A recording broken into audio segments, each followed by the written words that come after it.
Chuck Neff, Here. Dennis Ryu, Here. Greg Rosenblatt, Here. Sean Kimball, Here. Jeff Solon, Here. Sarah Stevens Marling, Here. Megan Rockwell. Megan is ill, but we do have a quorum. Pledge of allegiance. I pledge allegiance To the flag of the United States of America and to the republic for which it stands, one nation, under God, indivisible, with liberty and justice for all.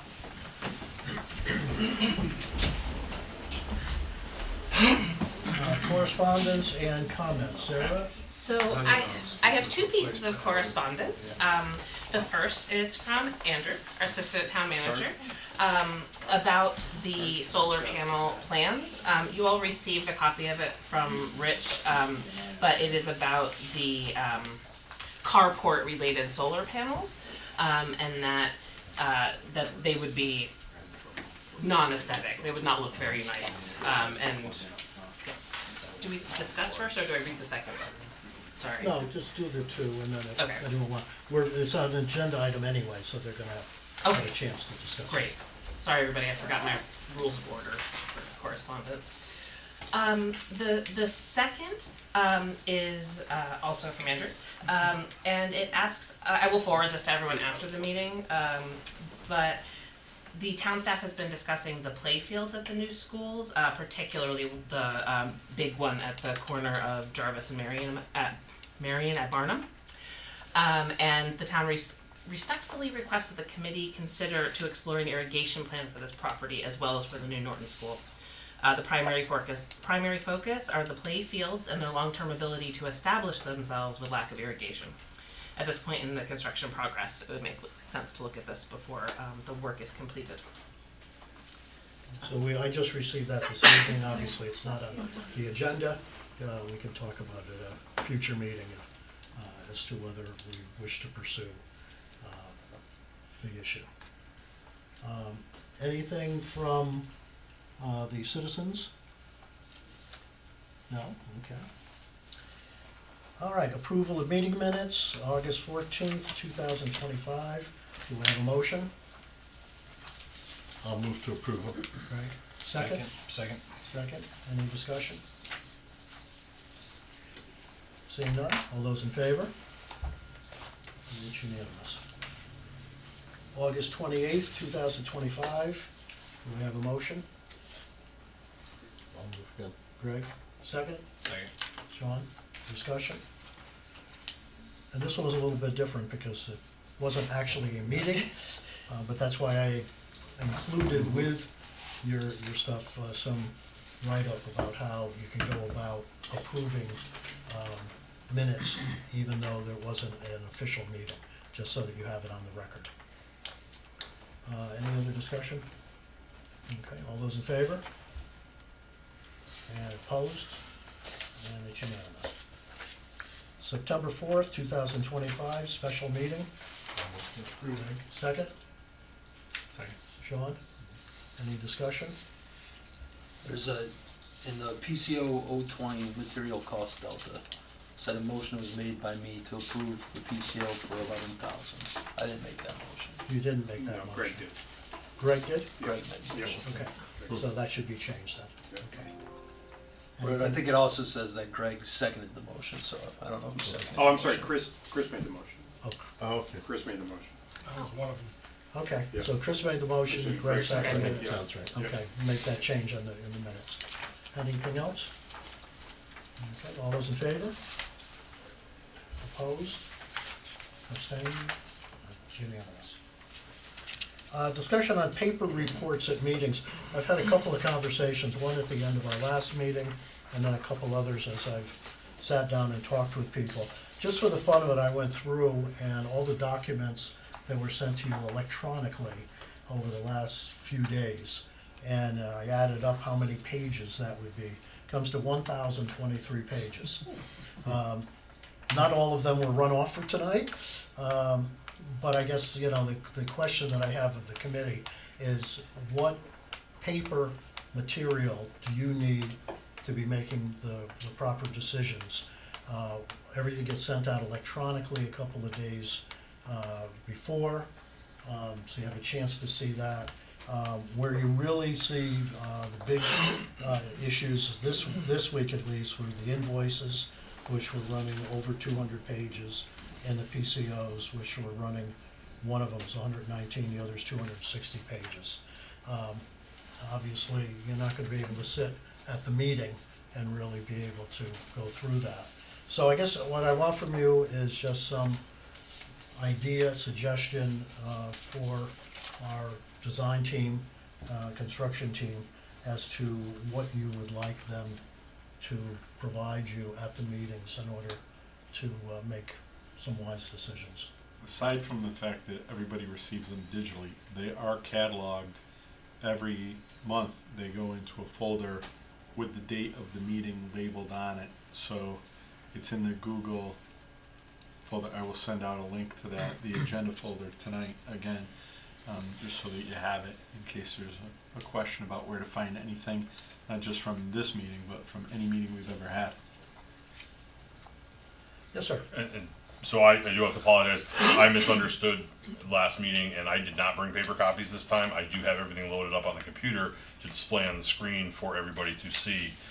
So if this committee was decided that some or all of the paper is not necessary, obviously we would then, I at least, and I believe Justin has in the past, presented on, when he had something to show right on the TV screen. So that would be one of the options if you don't want to go with paper. I think the monthly budget report, we should get in paper, so much detail. Yeah. And that's only a couple pages. I don't want any paper. You don't want any paper. I don't leave without this thing with me all the time. I know that might not be everyone's cup of tea, but I think for those of us who are still analog, anything that has numbers on it should have paper.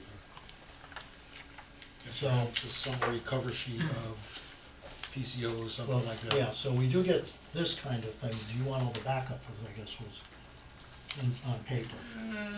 Not necessarily, I think I'm okay with that. Yeah, so I think, if we have cover sheets for both the invoices and the PCOs, and then we have the backup electronically if you want to look at it. But, whatever you guys want, we will do. Yeah, I think the budget sheet, cover sheets are good, and then I like the things that Justin brings, like when we're going through the furniture, it's easier for me to flip through something on there and see what's actually going on versus trying to look at it on the computer. So presentations? Yeah, it's presentation stuff. So how about the, The updates are fine on okay, here. that's good. Because those end up getting, as we have more and more consultants that are doing field Yeah. reports, we want to make sure that we provide the committee with those reports, but. Well, like when you're showing renderings and stuff, I don't know, Okay. I have to look Yeah, at it's it. nice to have Set a picture of it. I'd rather hold the computer like this. Other comments? Just for Rich, you pointed out that the invoices were about 200 or 300 pages each. I don't print out the 200 or 300 pages. I usually just do the cover sheets for each individual, but if what you're saying is you just want the summary sheets with, what the invoices are, we can certainly reduce it even more. because I do think if we had a question about one of the line items, like I would be happy to plug my computer in and we could look at the details from the digital Yeah. version. We bring our computer too, so we can certainly. We could save a few tiny trees. That's pretty easy. Well, it came about because at the end of last meeting, there was a pile of paper here that wasn't passed out, and we just picked it up and tossed it. So it was hundreds of pages. Yeah. Yeah. Yeah, and that's money. That's a lot of money. Waste. So are we clear? But we're also talking about, That into like a- how many millions of dollars a project and how much money is in change orders. So we don't wanna forego an appropriate vote because we saved $3 on paper and now we got an $80,000 change order that we really don't understand. Yeah. I just, to your point, how many pages did you say it was that we got in the last few days? 1,023. Right, so that's a Tom Clancy novel I have to read in 3 days of spare time before every meeting and understand it. So to me, it's too much. So I'm fine with summary information, but if I ask a question, I just hope nobody says, hey, we sent it to you, you should have read it, because I don't have, you're retired, I don't think you have that much time. To be honest, that's a lot of I time. try to sneak it in, and I go over a lot of stuff, you know. If we're looking at the PCOs, I take a look and I say, okay, whoops, these aren't really controversial to me. This one is, I'm gonna go in and look at the details of that Yeah. one. Cause I have time to glance at it, and that's Yeah, it. to be but if honest you're with you. handed a big package here at the table, you're not really gonna be able to do much with it either. No, that's why I say summary info would be perfect for me, Okay. and any visuals that are, you know, All right, we clear it? Yeah, and then I think I can speak for myself, but probably for the rest of the design team and group, we'll have ready to pull up on our computer, so if you do need to see or have a specific question about a PCO, we'll have the full packet for backup to be able to pull up on the TV yeah, for you. and that's fine, as long as that's the trade-off. Like I said, I don't want somebody saying, you know, hey, you didn't do your homework for the last, 13 hours of yesterday. But I would like a summary from ONG as Yes, to where we are. absolutely. A written summary. Okay. So it'd be a couple of pages saying, Yeah, here's. it'll be a here's where we're portion at of right the now. monthly report The that you receive. percentage Yes. of, completed work at each area, that sort of thing. So it's already there, Yep. but then there's lots of backup and pictures and everything else. Yeah, so I'll kind of reduce that down to just the summary data, with all the numbers, the PCOs, the status of allowances, things of that nature. Okay. That'll reduce it to about maybe 8 or 10 pages. Okay. Everyone, okay with that? Yes. Good. Yeah, thanks, Rich, that was a good idea. Energy conservation plan, Vin, you wanna I'm jump gonna in? tee this up, I do. Everyone, this is Aaron Librio from Johnson Controls. I think you remember Aaron. Yeah, we- Look right there. The last time Ready Aaron to was go. here, we didn't have a quorum, so Yeah. only some of the members met him at that time. Right there in the While Aaron's getting set up, I'll just give you a little bit of an overview. Right now, It's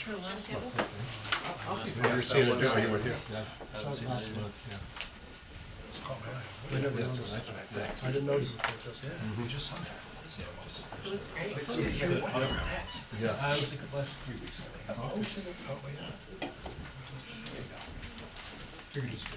It is, right, let's get to look at it.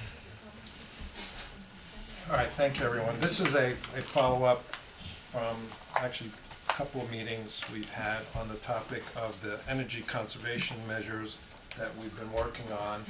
I'm gonna give you some quick background, and then I'll turn it over to Aaron, who will make a presentation.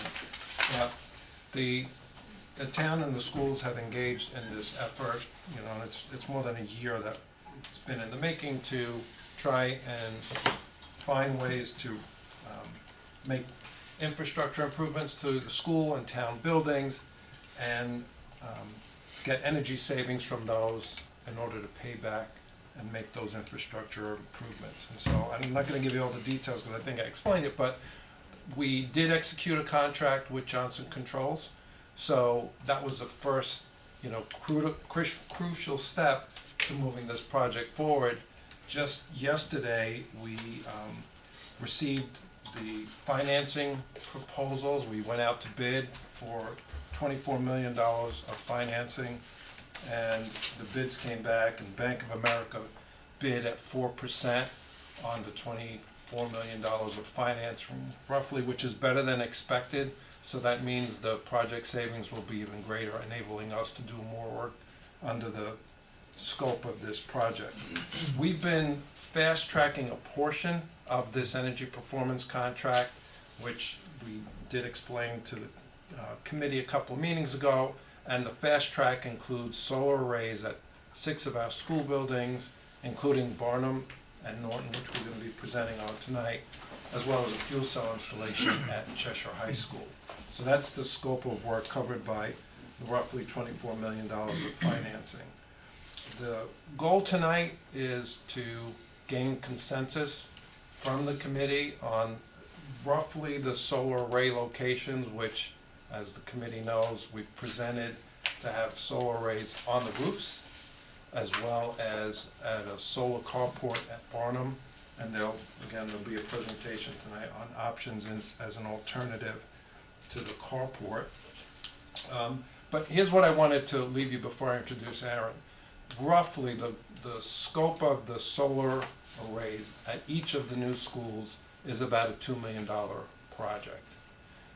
Of that 2 million, however, we would receive about 62% in reimbursements, 50% reimbursement from a school construction grant, and roughly another 12% reimbursement from tax credits under the Inflation Reduction Act. And the reason that we have to expedite this is because those tax credits are going away under the One Beautiful Bill, which offsets the Inflation Reduction Act, unfortunately. So the $2 million solar array, after you subtract that incentives, would cost us roughly $800,000. And the rough savings per year from those solar arrays by not buying electricity is $135,000 per year. So in roughly 6 years, the savings would pay back the net cost of those solar arrays. And those solar arrays, assuming that they last 20 years, for the next 12 years, you'll continue to get that $135,000 in savings over and above the investment that was made. So the decision tonight for the committee, we're presenting full solar arrays to try and recoup that $135,000 in savings per year. To the extent that we don't do the full arrays, then the amount that we would get back in terms of incentives and the annual savings would be reduced. So I just want everyone to understand that. With that, I'll ask Aaron to walk us through the work that he's done, and then the committee can discuss and we'll take it from there. Any questions? Is the cost, installation cost reduced also? If we only do 80%, I know the savings go down. Does the installation cost go down by 20% also? Roughly, sure. Well, If we're doing less, then Yeah, the cost is less. fairly linear. Yeah. I think the point that should be understood is that this energy performance guaranteed savings project, specifically with renewables, the fast track was because of the big beautiful bill, the potential fiat upcharges that are coming, and the availability of a local program that was undersubscribed. We anticipate much more competition as everybody gets up to speed because it was a new carve out through the non-renewable energy ANRES program. Now the ANRES program has been around for several years. It was the old LREC and ZREC program, and it morphed into this new one. But the solar for schools was brand new, and nobody knew how to get up to speed on it. So, appreciate the sense of urgency that everybody took to that, especially with the big beautiful bill. But to the point that these renewables are fast-tracked, they're also leverage a significant amount of savings with a great ROI. The project is borrowed over a 20-year period. So we're leveraging years 7 through 20 to tackle deferred maintenance in the school and town buildings that we have identified that we're bringing back to, in November, we'll be bringing it back to try to see how much we can get done. So I say that saying that if we do take solar away, it will lessen the amount of funds available to improve in those buildings in several months from now. Okay? So this is the plan of the Barnum School, and in the rectangular was the proposed carport location. We'll get to the roofs in a second. There's some alternatives that we were looking at on page 2, and roughly that's the teacher's parking lot, is that correct? That's the preschool Preschool and program, program. both parent and teacher parking. And so it was, chosen to be off to the side so it's not in front of the school building, and then the access there. It's about 162 kW over there. It's certainly good amount of production, good amount of space. In fact, a lot of people that aren't favorable of carports actually start to like them when they're parking underneath them in the hot sun, which is great because it's producing a lot, but also we're able to put additional lighting as opposed to just the field lighting that you typically do on poles, and then cameras and stuff like that, and so it does create a much safer, tight atmosphere as well. So instead of doing a carport, we considered ground mount, and so this southern side, that rectangular actually in proposal should be on the other side of the trees. I drove by there tonight, I think you were just packing up and going out. the concern is too, the contours, right? Where we possibly can maximize those and then make it, you know, maybe a little bit more aesthetically pleasing if the carports aren't in your favor. The other side was chosen because it's outside of the loop, and the orientation there is perfect with the slope that's there, and you'll see that in the next slide.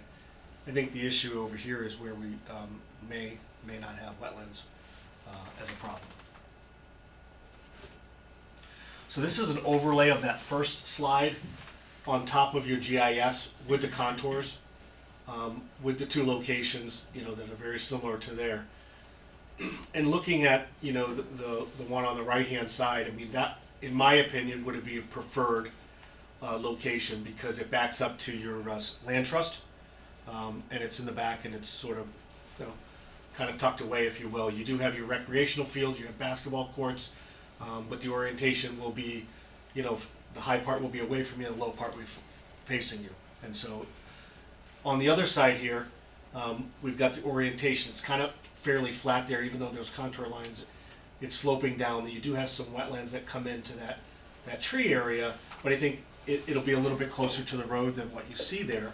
And that, again, that orientation will be sloping away from the school building, if you will. So the high side will be facing to the back. Typically, something like that, we do fencing, you know, we put the mesh in the fencing just to block that. The array would be fenced wherever it goes, but aesthetically, those are some of the things that could actually be done. There could be some plantings done on the inside. You see it from the roadway. The roadway is actually going to be above the panels, so the panels actually will not, you know, be above the road, and so you could look down, you can see them as you're driving in. And then on the back side, I mean, it could be vegetation planting associated with it, you know, that would make it a little bit more appealing. So the point is, there are some potential ground mount options Yeah. as an alternative. As an think alternative. that's what I the mean, committee's interested in. The project right now contains the solar carport. The solar carport was chosen to maximize the programmatic financials. And so the difference is, for a carport, they're gonna give you 26 cents per kWh. For a ground mount, they're gonna give you 18.86 cents. And so it's a little more beneficial to do the carport, and the cost is not linear, and the cost, you know, isn't as costly, if you will. The carport would produce $527,000 worth of savings. The ground mount will be about 410, and so you lose about 100 by switching the two different systems, but you're still gaining overall. What's the size of those blue rectangles? About 10,000 square feet. So what does that amount to in X and Y? So 30 by 400 or 40 by 350 maybe. 40 by 500 would be 20,000. I did 40 as a carport, so you know the panels themselves maybe they're 6.5 feet, or maybe 12 feet, depending on. We're going to try to minimize the height, so then it would be rows. There's 403 panels. I'm just looking at, looks like it's half of a soccer field to me. Probably goes, I don't know Something how a many square feet. little more easier to put a block in my Yeah. head as to how much space we're taking up. So Yeah. roughly, Well, you can see the field just above there. that's what I'm saying, so Yeah, just as the far as, recreational field that's right there, basketball court that's right there. just something that I can in my mind quantify, say, you know, that's the space we're taking up. So I'm saying, you know, half of a soccer/football field. So this is an AI done, taking the drone footage that was there. So it's similar to the building, but it's not actual. But visually, you can see locations, you know, up there, and it's, you know, from an elevation that's higher, I think about 25 feet on road level coming in, and then we just put it over there. It's not an actual driveway that's there because it wasn't something we had. I do apologize. The design team was scrambling because they're all part of the same, and we had submissions that were due on the 15th. And so when they pivoted to this, I actually had to have my son create this, who does media and video creation. But I also just wanted you guys to visually see, you have the building, the parking, and then, you know, there's an opportunity over there. That's a lot bigger than what it would be. That's about relative to what the carport actually would be from a size perspective, looking at the same dimensions. When you say the one on the left is a lot bigger, is it double the size? Is it It would be a third less than that, a I third? would say. less? Okay. Yeah. maybe half, but I'd say. And again, I've got something, you know, that I can pull up that, I don't know if it's marked out there, is the wetlands marked? Does anybody here know? Flag, yes. It's flagged, okay. I- Although it was flagged 2 years ago, so the flags are in various states of existence, I would say. How much of a perimeter of tree clearing does there need to be to prevent shadowing? We don't know. What the hopes were tonight is to get some direction and to be able to move forward and not lose KWH. Once I have direction, then we'll actually go do the final survey associated with those two. Again, the last meeting, we were hoping that the carports and the roofs were gonna be voted on and approved. And then we started taking a look at alternatives. We just want to be careful, you don't put that approval ahead of the fact of the committee understanding what we're doing. Yep. Before you go ahead, I'm looking at the building itself. You have arrays on both the north and south sections of the peaked roofs. So this is just visual. I'll go to the actual slide, and because when you use AI to do it, you tell them to put solar roofs, it puts it everywhere, Okay. right? And then you gotta go back and take it off, and so here's where it is. This is the helioscope design for the Barnum School, and so the finger out here is fairly accurate, and then we're only on the left-hand side of those roof lines up top, because the southeast is this side.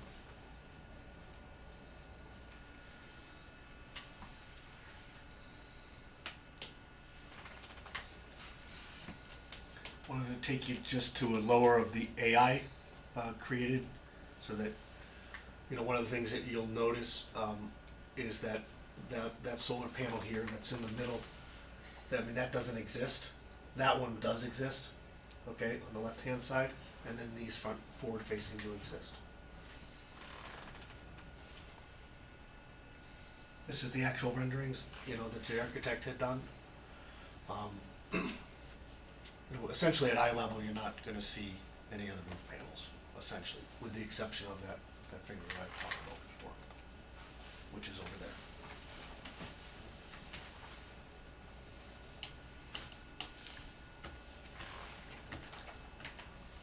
And so the Norton School is here, and what you'll see is that there are no panels slope facing. Everything else is high and flat. And so,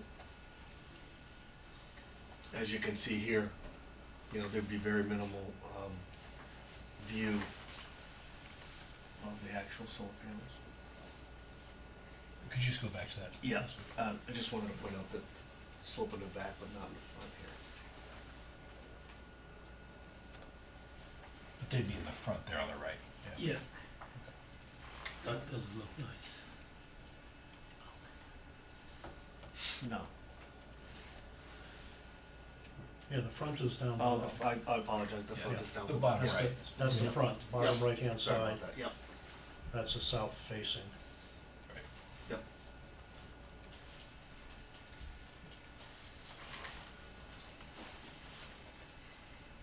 So they would be on that. Yeah, So they're this shown is on flipped the around, yeah. They're shown there.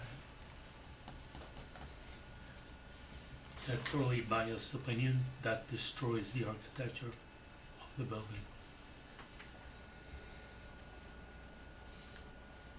So happy to go back to any of that, I just wanted to just show. That's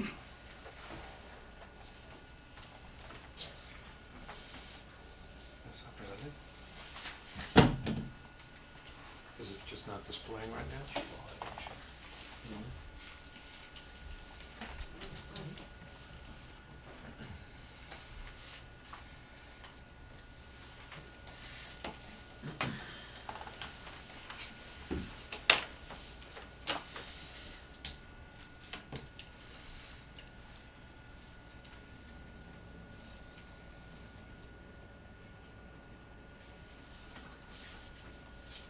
There it is. So this is just, you know, an overlay from the GIS of the wetlands. So this is that easement that's in the drawings. And so, you know, this is the proposed area for the ground mount. I believe we might have some issues, you know, over here where that field was.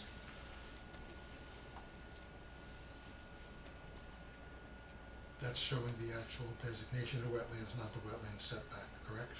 The setback is in this little chap blue here. And then the darker with the lines is the actual wetlands. And so, you know, toggling back and forth with this is where we might have some concerns with that side. We certainly have plenty of room over here. So if you went with that box that's on the left, is it screened by trees? Or are you saying it's gotta be closer to the road where it isn't screened anymore? I'm saying if we go, what's your vantage point? I am looking at from Jarvis School towards the building, So from Jarvis Road. this is the rather. trees that exist here now, Yeah, right here. We're open to whatever you guys decide. You could have it over here, or we could move it over to here. The elevation from here, I mean, the street's gonna be higher than the tops of those. So while you'll see them, they're not gonna be standing up, which, you know, would be all sorts of questions and concerns that you might have from the neighbors. And depending on what we leave for trees, you decide, I mean, you don't see it from the school. Can you show us on that, just point to where the usable sun location is coming from? What do you mean by, the sun location is coming this way? Yeah, that's just my question. Yeah, Okay. yeah, so that's, what I was trying to say before is they'll stand up this way forward towards, is this Jarvis Street? Jarvis, right? They'll be going towards Jarvis Street. So the backs will be viewed from this side. This was why I said not to move over here, because you'd be seeing nothing. So tree screening from Jarvis is essentially putting a big blanket over. can't really screen Yeah, it. yeah. You know, a nice shady area around there. You would see the back of the array from every single classroom that Yes. faces Yeah. south. I mean, You'll you see could put the, some trees or something there. you'll see the back of the array unless, for instance, unless it's tucked in here and these trees remain. I don't know, but none of these are cleared now, so I don't know what and there is a little bit of wetlands that is undesignated in here, but it's there, so I don't know if it's been flagged yet, but then we do have that. Wouldn't you want the array to be closer to the electrical room? Well, that was my other point, is the farther we move away, the Right. more costly that installation, So the bottom right makes more sense. if it works. Yeah, if you can sneak it in where the electrical room, or where the, wetlands are not. But it's flexible, it doesn't have to be Yeah. a rectangle. Right, It could be a snake. yeah. So even though it's a big site and there is opportunity for ground-based solar, it's not just a simple trade-off, right? There's a financial impact and then there's the aesthetic impact of it as well. Yeah, and we knew going in, you know, about half Yeah. of the site is wetland, so, Yeah. you know, it was all built, you know, in front of that. So that, you know, you're somewhat limited, you know, that's clear. I mean, it sounds like obviously the marquee variables are cost of installation and subsequent ROI, and then location with the view. Trying to minimize the visual. So, I mean, both of those seem doable if you can tuck the one on the south side around the trees so that it's less visible from the school. And then the other one is preferred for all those reasons if you can fit it in there. I mean, I don't know what the chances of getting a solar array approved inside of wetlands is there. No. Is that just out of the question? Putting it out there. Nice. No. Nobody nowadays touches Wishful wetlands. thinking. I surveyed quite a few vendors Yeah. on that ASAP on when they Justin, when Craig originally did some calculations, and did he include the arrays on the peaked areas in the front of the building? I believe he did. I'm pretty sure he did, Yes. and it still fell short of producing enough, total electricity to offset the demand. Again, that doesn't mean we need to do that, but that's the way he did it. I have a question. And I did miss one meeting, so forgive me. And I'm dumb, so I forget a lot, so forgive me again. Okay. So you said there's 4 other schools aside from Norton and Barnum, correct? Yeah. And I'm assuming there's no committee that you have to go to for what locations you're putting those on, because those are existing schools under the, the jurisdiction or ownership, whatever, of the Board of Ed, right? So coming to this committee is simply a matter of timing, and if this timing didn't happen until the day after this committee was disbanded, you do whatever you want, right? Pretty much? Yeah. So it's I really mean, just. if we would do it with that, there would still be the Board of Ed approval. Right. Right, it Also wouldn't be the in town front of this approval if committee. it costs so much more, no? Yeah, Well, the town- once we turn the building over to the town, then obviously we have no input after that. Right, Well, so any part of the oversight- issue here is they wanna be able to do this construction while we are building the I building. understand that, but as far as like discussions of aesthetics, the thing that we've decided aesthetics on is going forward, and when we walk away, for the next 50 years, that aesthetics, they can, I say do what they want, but they do whatever without this committee's input. It's almost like us saying that they have to have vegan lunches on Thursdays. As soon as we're gone, serve hamburgers, it doesn't matter. So for us to talk about the aesthetics or the best placement from an aesthetics point of view, I think it's just The aesthetics- happenstance that we're involved right now. The because aesthetics are the purview of this committee, The aesthetics of, of the school. right, So until we You're right. walk away. Vinny can do anything he wants after we walk away. But until the day that I walk away, I'm gonna talk about the aesthetics of the school. Yeah, I mean, I will add, Vinny can't do anything he wants, the Board of Ed. I would add Vinny's also walking away.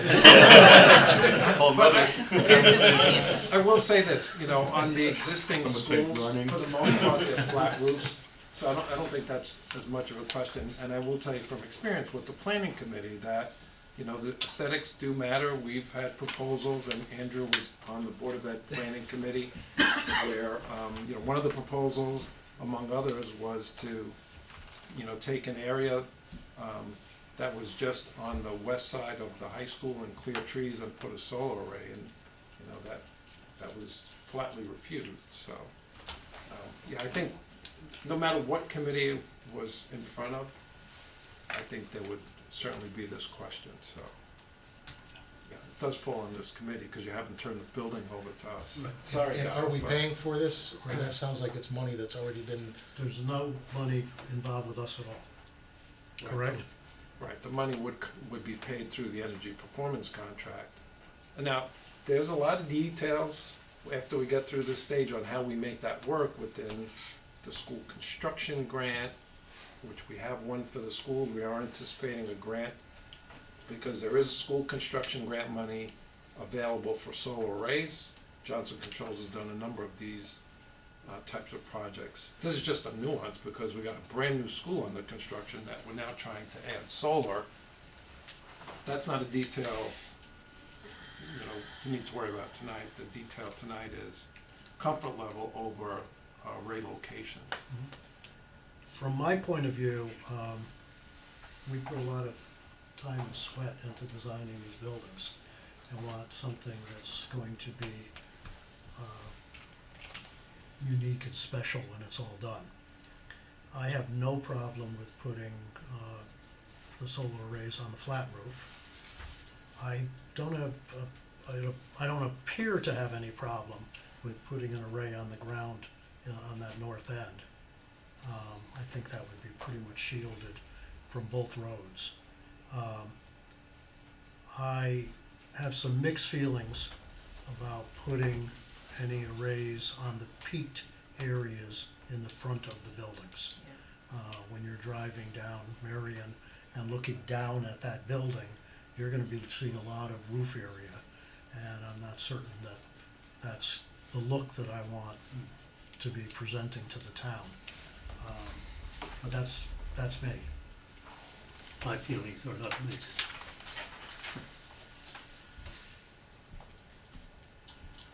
I agree with Dennis. I just think Holy it looks. cow.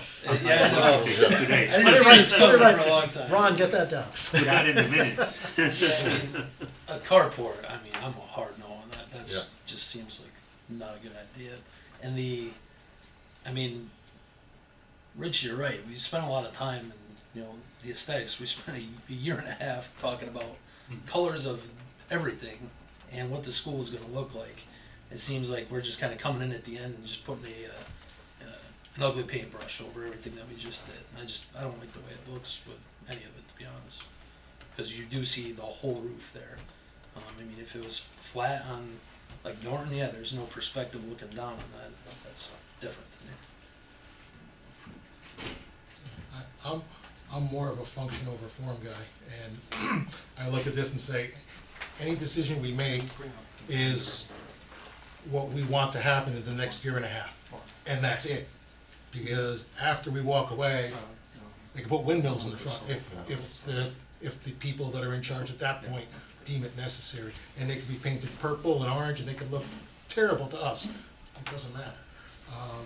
And the primary goal that this committee, as far as what I understood, is to build what was in the ed specs and what was approved for the children, for the education. That was first and foremost, and to be stewards of the finances.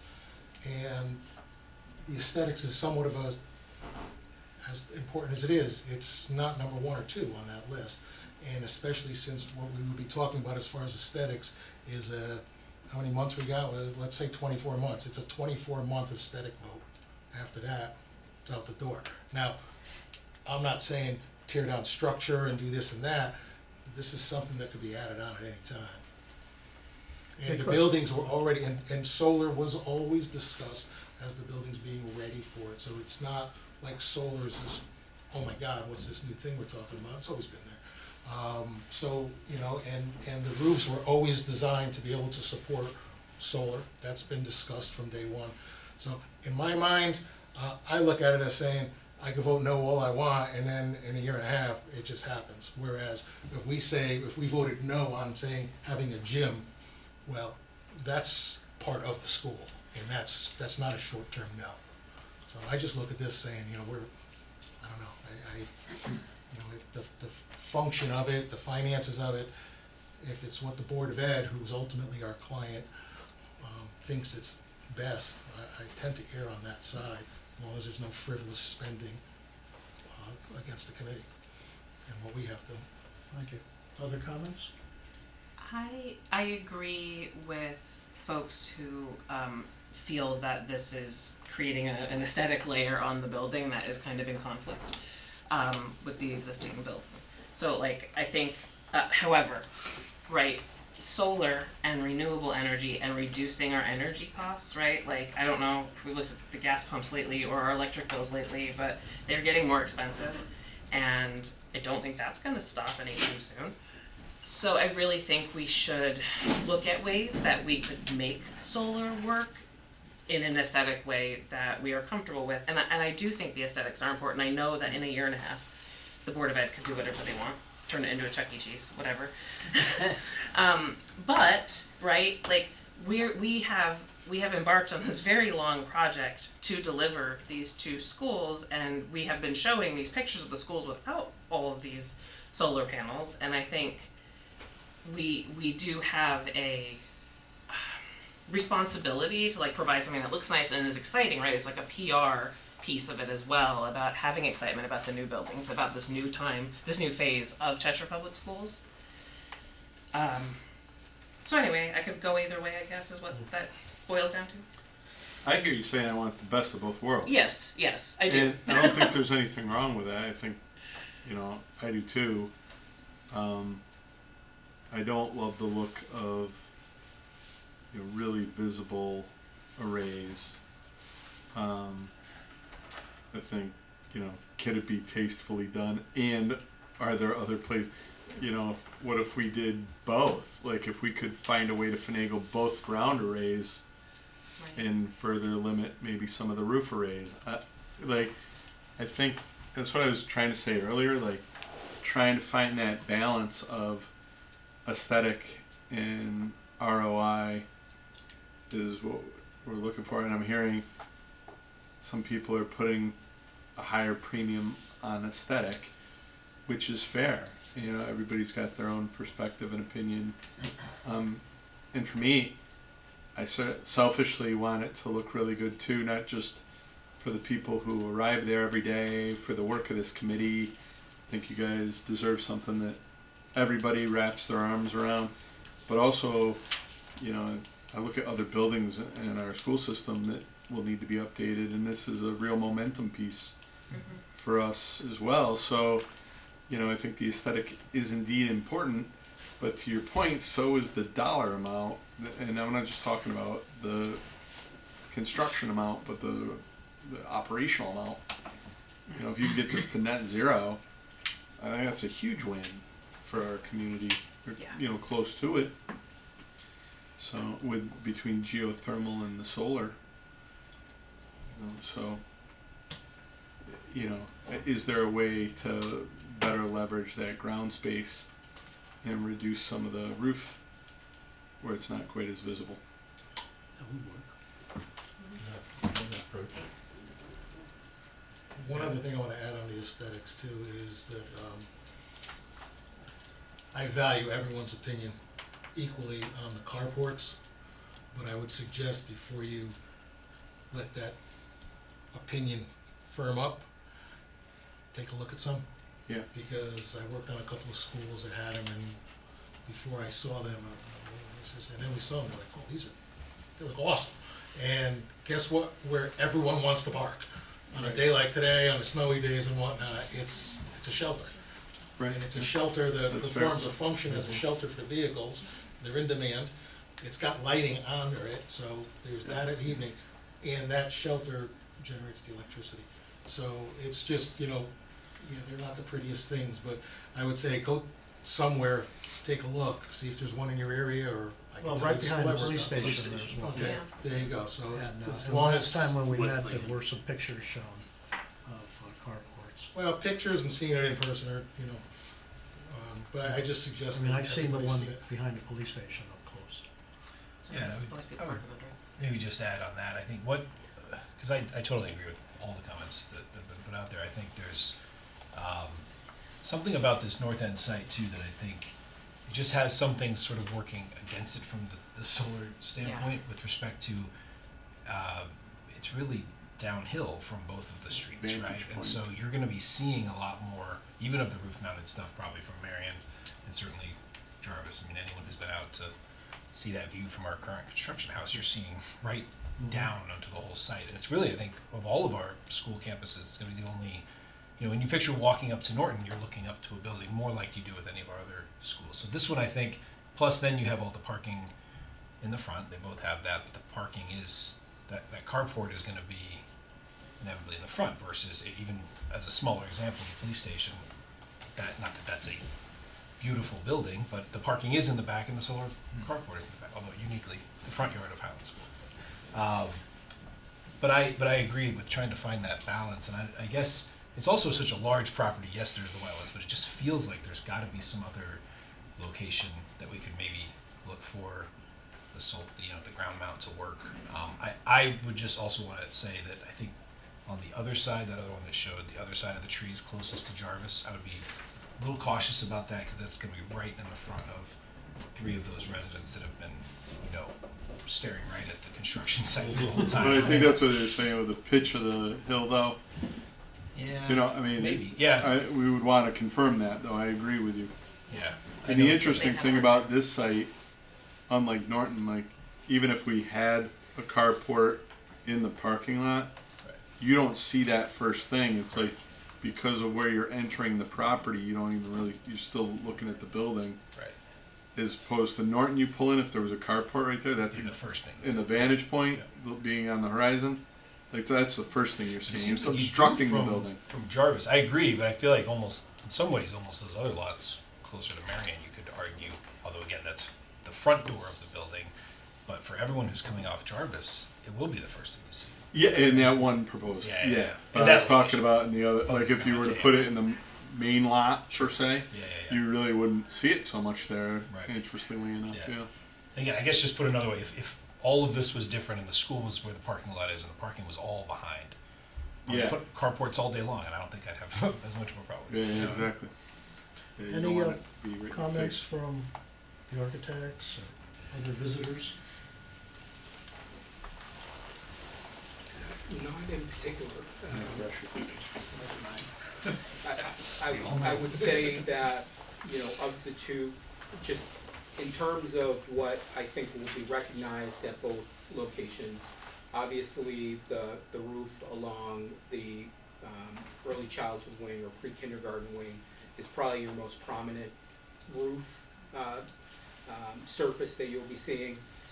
And at Norton, I think we saw it in the renderings, the academic wings or the classroom wings, that roof. We do have the benefit of having the building volumes constructed.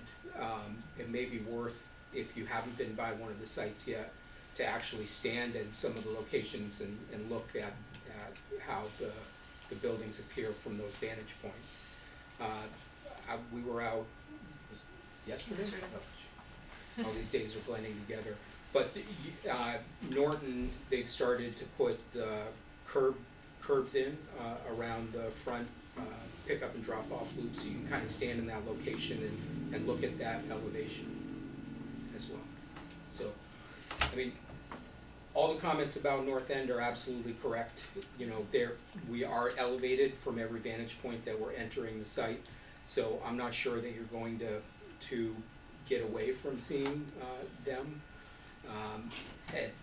We had a lot of discussions during design about the locations of some of these pitched roofs to obscure some of the rooftop mechanical units that are on the roof. But that obviously is the building that you're going to see most of the building from above. I mean, you're entering the site from above the roof elevation, so there's not much you can do. Tough to hide. Yes, yeah. And we designed this to fit in with the theme of farms and, you know, and then you take that farm and put panels all up on the front of it.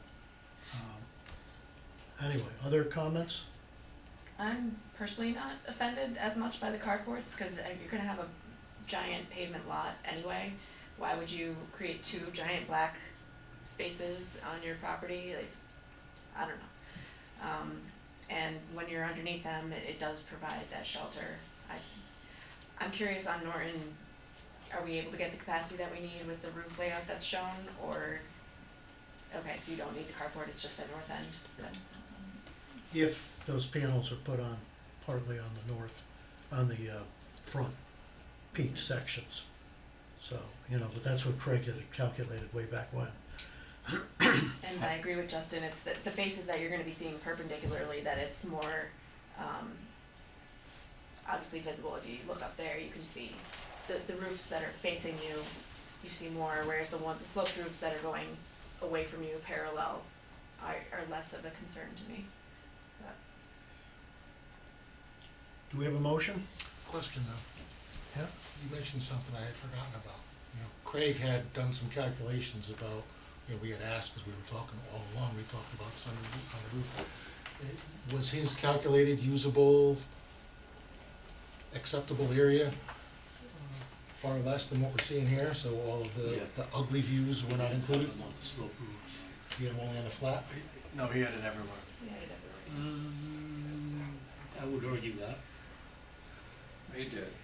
I mean, he had most of the roofs covered on both schools, just to try and maximize the amount of production. But I guess that's neither here nor there at this point. What I'm curious about, I just wanna make sure, you know, before there's a vote, is there any interest at Barnum to have solar on even the flat roof sections? Yeah.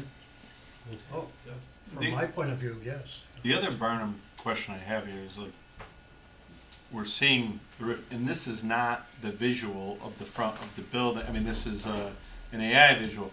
The parking lot is recessed, like closer to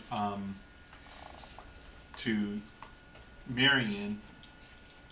What about having a court? How would people feel about a carport at the rear of the Marion, like the lot that backs up? That's like furthest away from Yeah, the building. if you had one along that entire length, Yeah. you'd never see it.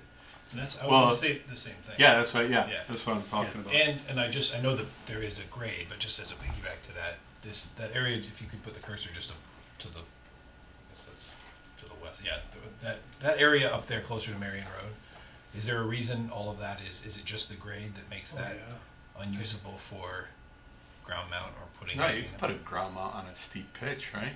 Like, I mean, Yeah. I've seen it. I've seen them on the side. We do it on landfills Right, all the California time. all the time. Yeah. We do it on the humps and landfills. Yeah, our landfill has them, and there's some pitched parts. So I'm just curious because from Marion you'd be looking over them. Right. I'm not saying it's ideal, but I think it's better than a lot of these options, blocking the view of our. I can't support anything in the front of the building. It's That's really along the side of the road. it would be visible when you walk out of the building,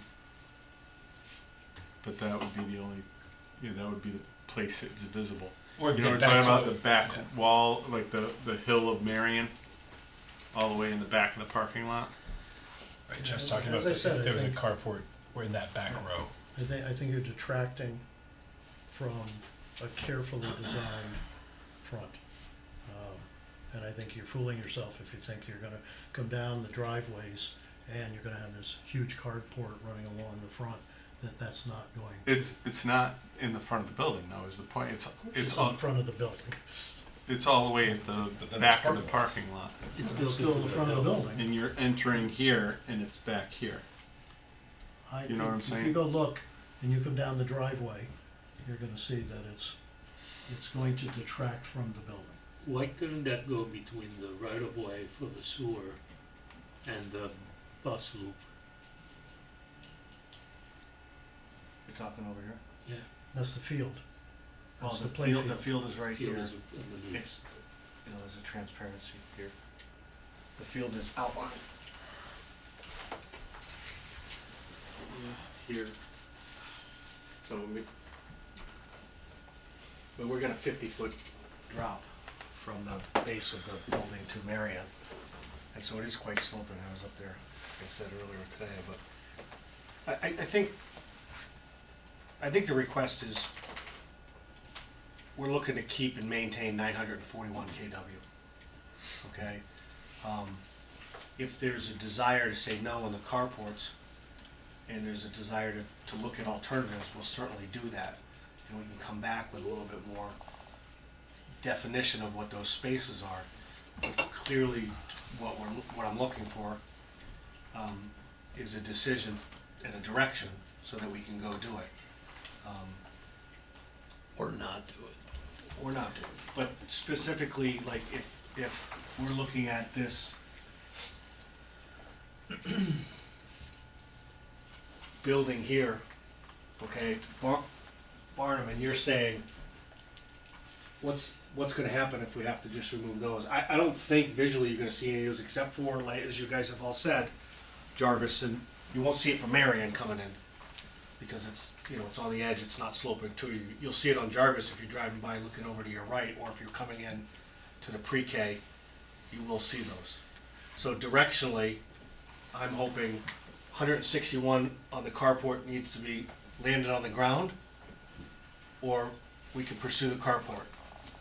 If we need to move, and on the helioscopes, these are all labeled, but let's just say A and B, they need to go, then I gotta try to find them on the ground.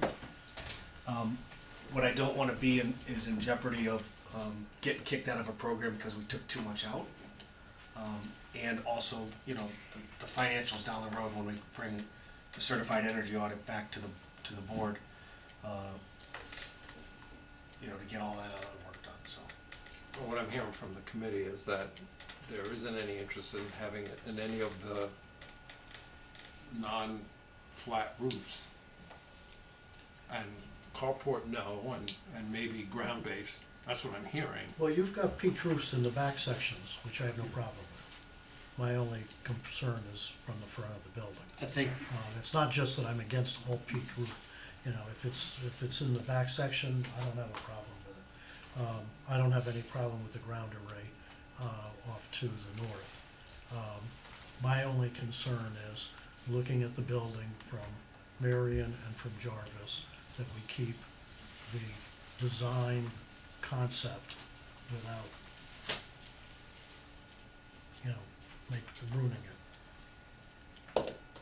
yeah, any slope roof that faces the street should be clean, Should be what? clean.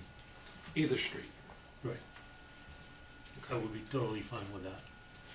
And then you can saturate the ground with solar panels to make up the difference.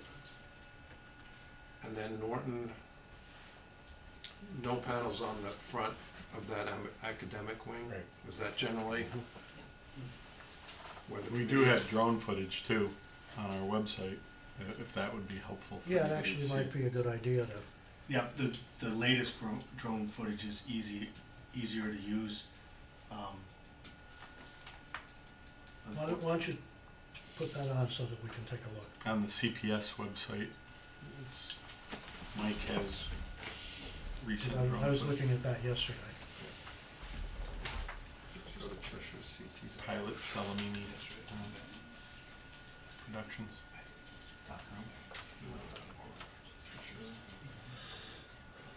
You can just put Cheshire Public Schools. Yeah, because that's not going to get you there. You got to do www.cheshire. Just do a Google search. Just Cheshire type in Public Cheshire Schools. Public Schools. That's how I always do it.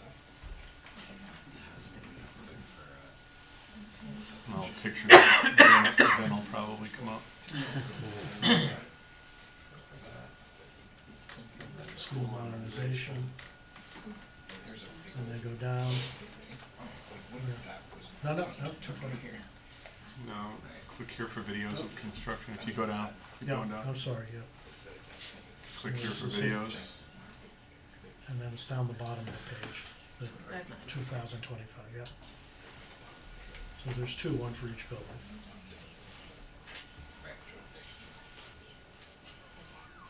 You wanna see Norton? Now, let's do both of them.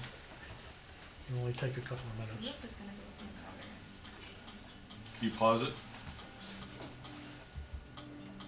If we go back a little bit. So that's what we were talking, at the very bottom of the So screen. you're saying into this hill, Yeah, you'd have solar arrays and they'd have to point? Well, they'd have to go And this, a little bit this way. right. I don't know how much we would pick up if we just followed the grade. Yeah, Um, it would have to be somewhat Because- angular. Yeah, but you pick something up because they're sloping downwards as well as the sun's going like this. So, Right. We'd have to do the analysis to make Right. sure that you weren't losing the Sure. production of it. These are static panels, right? These are not trackers, right? That's right.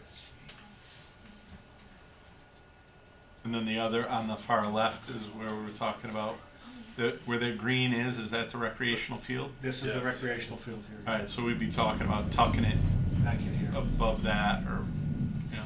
Work between the roads and fields. To keep things within. Far left next to the drive-in. You know, we're thinking back in here. Just don't know where that starts. This is going up towards Jarvis. Yeah, right? Yeah, so we'd be on. so you see that tree line there, All the flat roof areas. top. we So could- this is where that parking or carport would be. Right, And then this tree area here, and I think it goes far enough that you can kind of see over the other side. It's all wetland, that's the, you can't, you're not going in there. Not in the trees, on the other side of the trees. is It what comes, you were it comes in here like this, and then on the other side is, It's all wetland. It's all wetland. There's grass. so we got close to what that is, but if you look on the,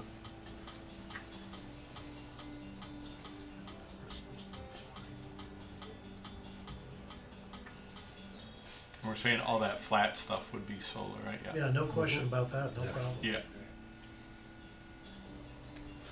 What about where that truck is up there in the grassy area over there? Would that ground, could that be something, or is that too? Up here? Yeah, is that too, in your face? It's fairly similar to the front of the building, but that front we talked about before on that hill would probably be less visible as opposed to this when you're coming down and going out. Yeah, that one seems a little bit more in your face than any of the other spots. It's seeming like a great vantage point for it, but Well, I'd ask this so we can cross it off. yeah, yeah.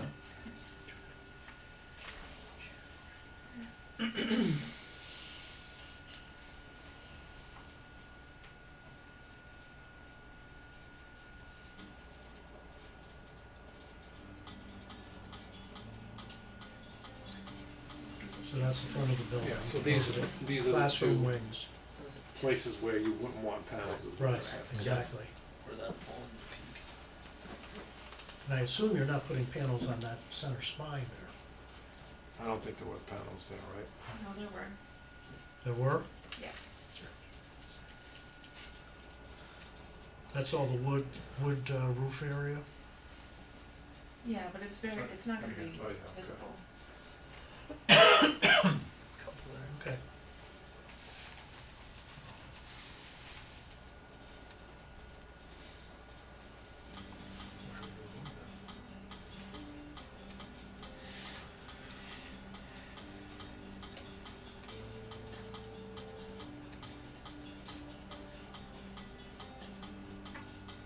When you guys did the layout, you're taking into account all of the mechanical equipment that goes up there and access to that and clearances and such, right?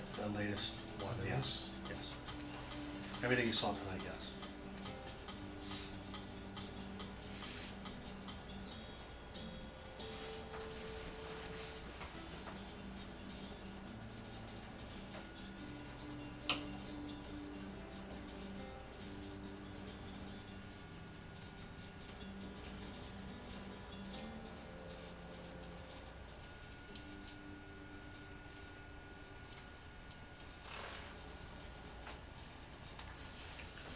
All right, so we need a motion. What are we voting on? What's the motion? That's what I need to know. What are we voting on? What is your motion? We get a motion to further explore alternatives to that, the roof line there to see if there are better places to hide them, to at least review it again. I mean, I don't know what Well, sort they're out of of time timeframe. now. I think there would be a couple of them. I think each school you would have a vote on peaked areas on the roof, a vote on flat areas of the roof, and what we might want to do on the ground and carports. To me, that sounds like the four things we discussed. So if Before you you took, vote, just- if you looked at Barnum and you made a motion then to support putting panels on the flat roof But roofs section, on maybe the north side ground. on the, to look at the carport, or not carport, to look at the North side. array in the north section of the property. And the committee does not support panels on the peaked roof sections of the front of the building.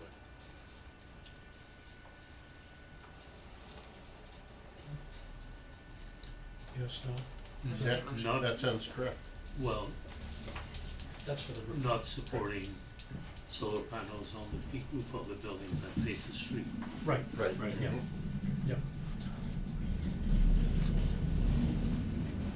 That's God telling us.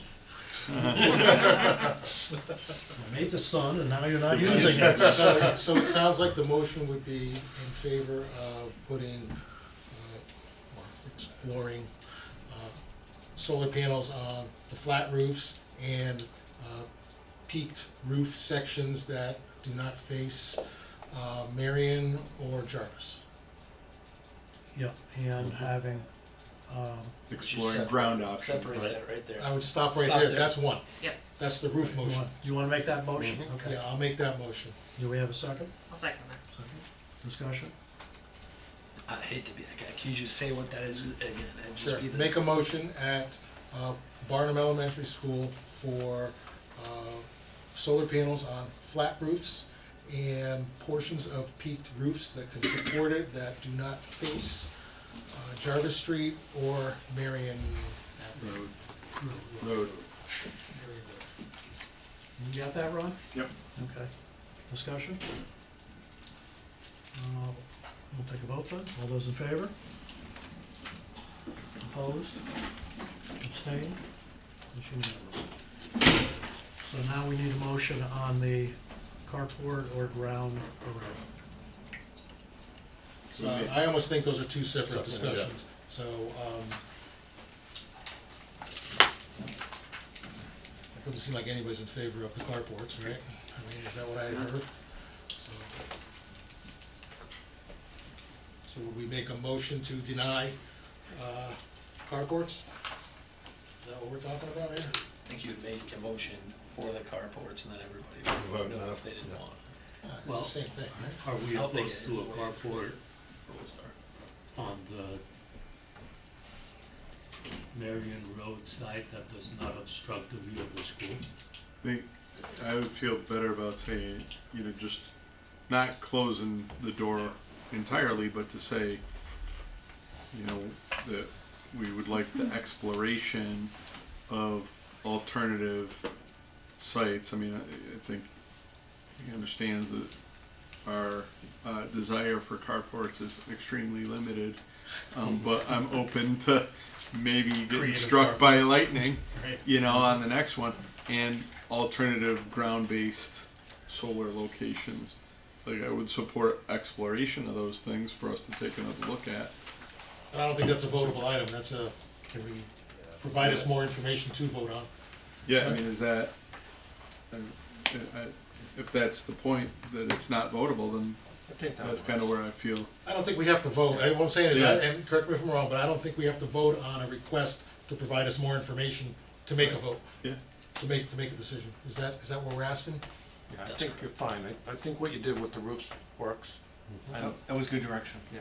so, can bring something back. Then we gotta go to, We got it. we gotta go We got a to motion Norton, for right? Norton. Yep. Yeah. And it'd probably be the same motion. Could you read the motion, Ron, that we did for Barnum? I didn't write it exactly. Flat The roofs and flat, yeah, areas that don't face the street. right. How much of Norton faces the street, is visible from the street? Just Not that visible. Not classroom, the facing classroom the wing. base of the building, yeah. Academic wing. Yeah, you got What's that. what's the name of the street? South That's Brooksville? Brooksville. South Brooksville? South Brooksville? One of the Brooksdales. Yeah, North Brooksville? North Brooksdale. Yeah. I drive it every day. So I guess, then, let me give it a shot, see if it works, right? I did it the last time. Yeah, go ahead. So make a motion to support solar panels on all flat portions of Norton Elementary School, new Norton Elementary School roof, and peaked portions of the roof that can support it that are not visible from North Brooksville Road.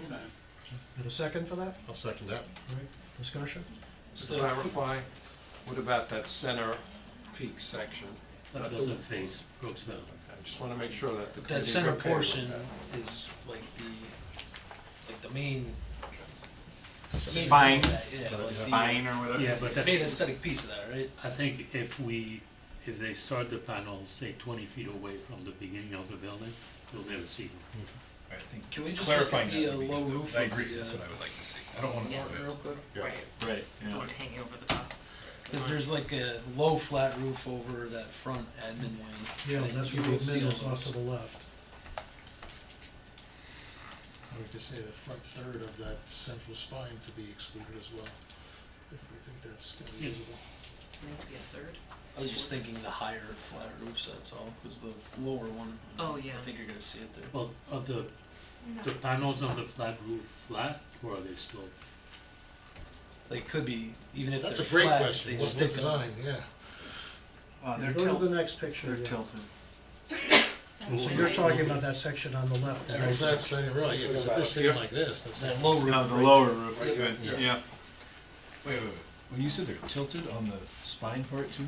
So they're No. not flat? No, they're flat on the, What was tilted? somebody was asking about the flat part. Over the flat. Yes. So they're laying flat on the flat roof, correct? These right here, which is what we were just talking about, and I'll go back to this. All of the flat roof elements. Right, no, they're tilted, they're not flat. How far? How much are they? tilted? 10 degree, I think. So how, again, visually, what, I don't have a protractor, where we, I like that. Like 10/1. So 10 is sitting up 4 feet, or no, how literally far up? You've 12 got, inches. you've got windows all behind there. 12 inches. You Or put 6 something foot there and wide. you've got an angle, you've got blocks of So it's windows. less than a foot at the highest end, from the lowest Yeah. end. I just think like when you're coming up to it, you're gonna see them on that low roof if they're Yeah. tilted like that. Okay. Yeah, And you're gonna have them Probably out that window of that second story I would agree. where you got that glass and everything. I So I would say exclude that. amend the Exclude motion that. to be the higher flat roofs, that's all. What about that I'm central gonna agree spine? with Chuck.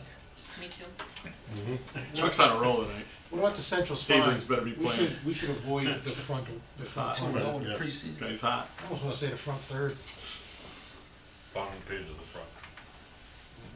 It seems like it's the front third to be avoided.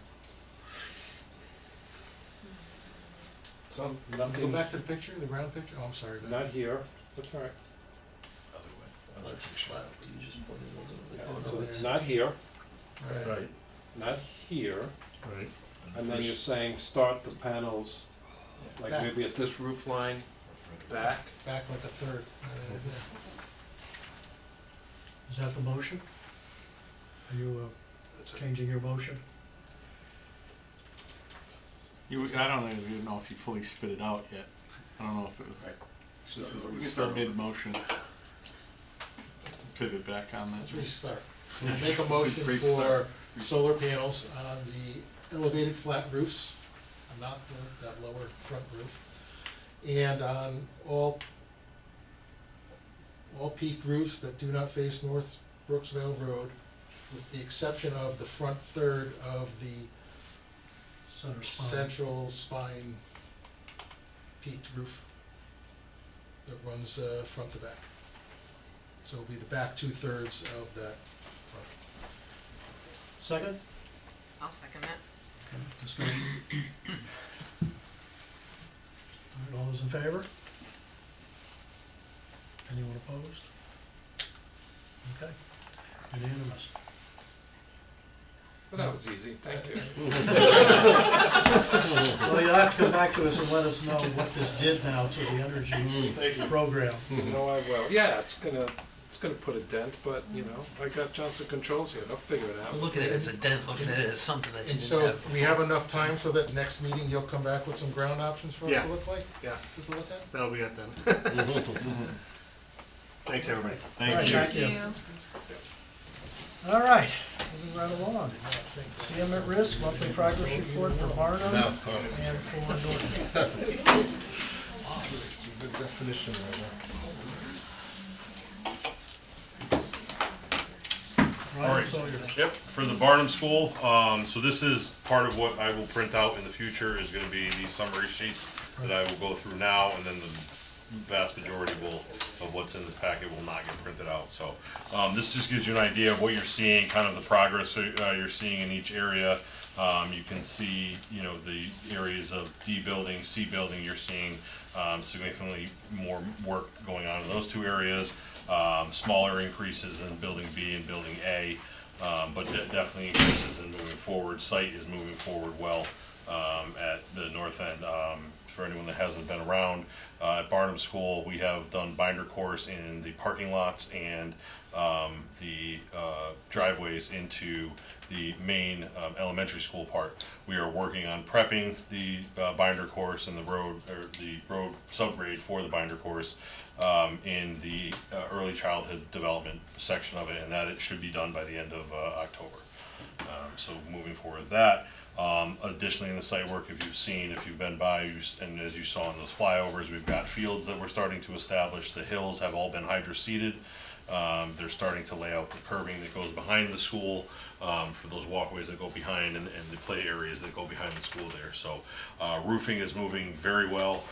In there, we had a couple of snags with, the wood paneling, the little bit of a delay. We were able to work around that. It has not impacted the overall schedule at all. So we just did our workarounds there.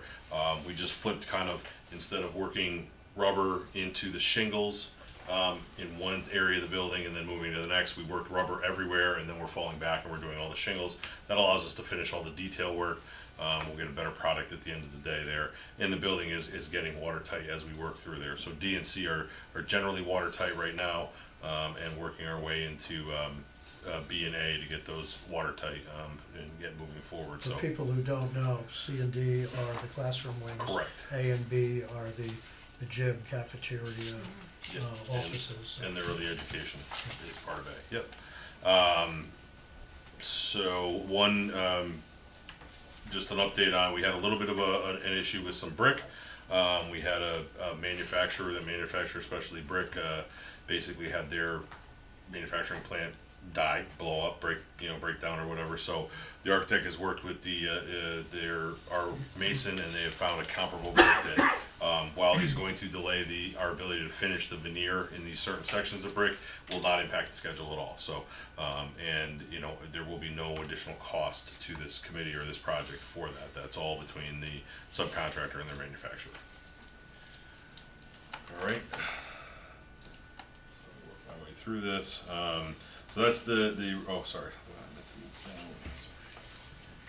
So as we go through here, baseline budget, as we remember, for this project was $68,630,850. Based on the first phase 1 credits that came back, we had $24,637 in approved budget revisions.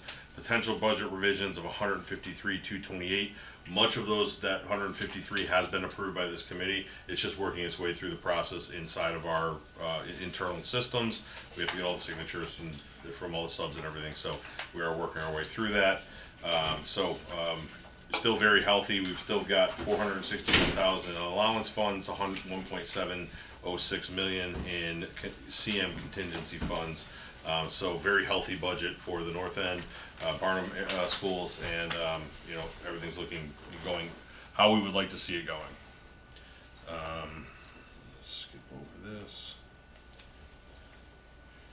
This is the cost control report. This is basically just, it gives you a breakdown of all the subcontractors and where their billings are, any change orders that are potential or have been approved for to their contract. The bottom here gives you an update on where our allowances stand, and then our CM contingency at the bottom. Included in your packets for your purview is all what we call change events. A CE is a change event that has a potential cost, does not necessarily mean there will be a cost, but we track anything that may be a cost to this project, as we get bulletins, RFIs, issues that arise in the field. So there are several pages of that. I'm not going to go through every one of those unless people have specific questions or would like me to go through something there. This is a brief, out of scope would be owner contingency items. So these are bills, items that are coming against the owner contingency. You can see all of that. In scope changes, these would be anything that's coming out of our CM contingency or CM allowances. So this is just a breakdown of where all that money that you have approved and where it's been, going against. And then there's a log that we include as the trade allowance log, so you can see all of the trade allowances that are built into the subcontractors' contracts and where any monies that are being applied against that. That's quite a big log, actually. And then PCOs under review. Most of these are going to be coming to you for approval tonight. A few that may be out there for further review with the design team we're still working on. So. And then obviously we include any sort of cost and schedule impacts, so we always want to notify this committee of that. So this is what you're seeing here is in this one we talked about the brick. Then there was a request from Vinny for us to explore the Telcor. We did look into that during when this report was being generated. That was still on the table. The determination was that the time and cost of that made it not a viable avenue for us to follow through. So we're going to stay with the originally specified, one of the approved specified alternates of the communication systems. So. Can I just add? Sure. Just for the committee. So yeah, we looked at the goal was, can we have consistent systems at both schools for the PA, and it was $60,000 cost. So, we recommended not bringing it to the committee, but I do want the committee to know that we do take some time to the requests that we bring to the committee, so that one we didn't think, was worth the funding, so it's not here. Yeah, it would have been a serious schedule hit. We would have to do a big workaround because the back boxes for that specific one were like 12 to 14 weeks. So on top of the 60 just direct costs plus any other input, cost due to the delay, made it not a feasible way to go. So Justin and his team will touch on this, but we had 6 bulletins, 37 in total, 25 new RFIs, 135 in total. Our coordination is 100% complete at the Barnum School, so that has been wrapped up. This is all our MEPs, our rough-ins, all the systems throughout the schools. So that has been wrapped up and completely signed off, and the final signed-off drawings, I believe, have been submitted to the design team for their purview at this point. So that is the update and report for the Barnum School. Anybody have any questions or comments or anything?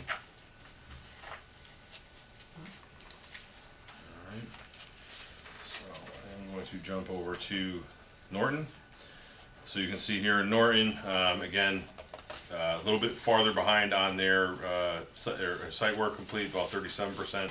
The other school is about 45%. As you can see, we've done a bigger focus at North End than Barnum on the site work, a lot bigger site to work on.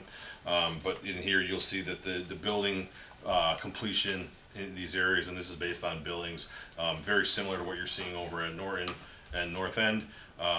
Barnum School, you'll see when you go through the pictures that are provided with your reports, a little bit farther on the interior of the the Barnum School, of the Norton School than Barnum, but we're both working towards the same end date, and we are starting to ramp up manpower and activities at the North End School. Both schools are on schedule.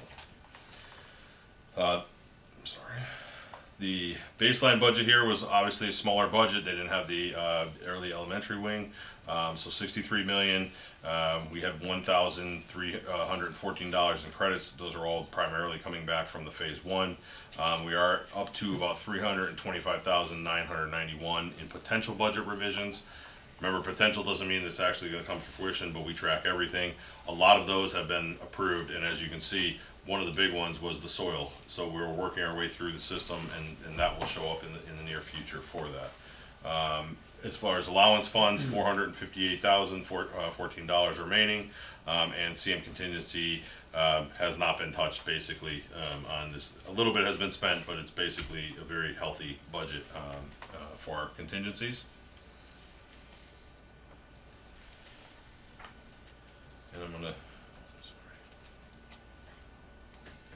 Where did we return 14,000 to the allowance there on the bottom? The ones we went over with you yesterday or Tuesday? Like all the way down at the, so we have more allowance funds available, that's from the change orders that we'll go through later? Correct. Okay. Yeah, remember we also started with a negative change order on Norton Yeah. due to some tile changes, and we had to do back and forth, so yeah, so there's different things that affect that, but That's when we bid it after the fact Mhm. because there was some concern about the bid. Correct. The first time through.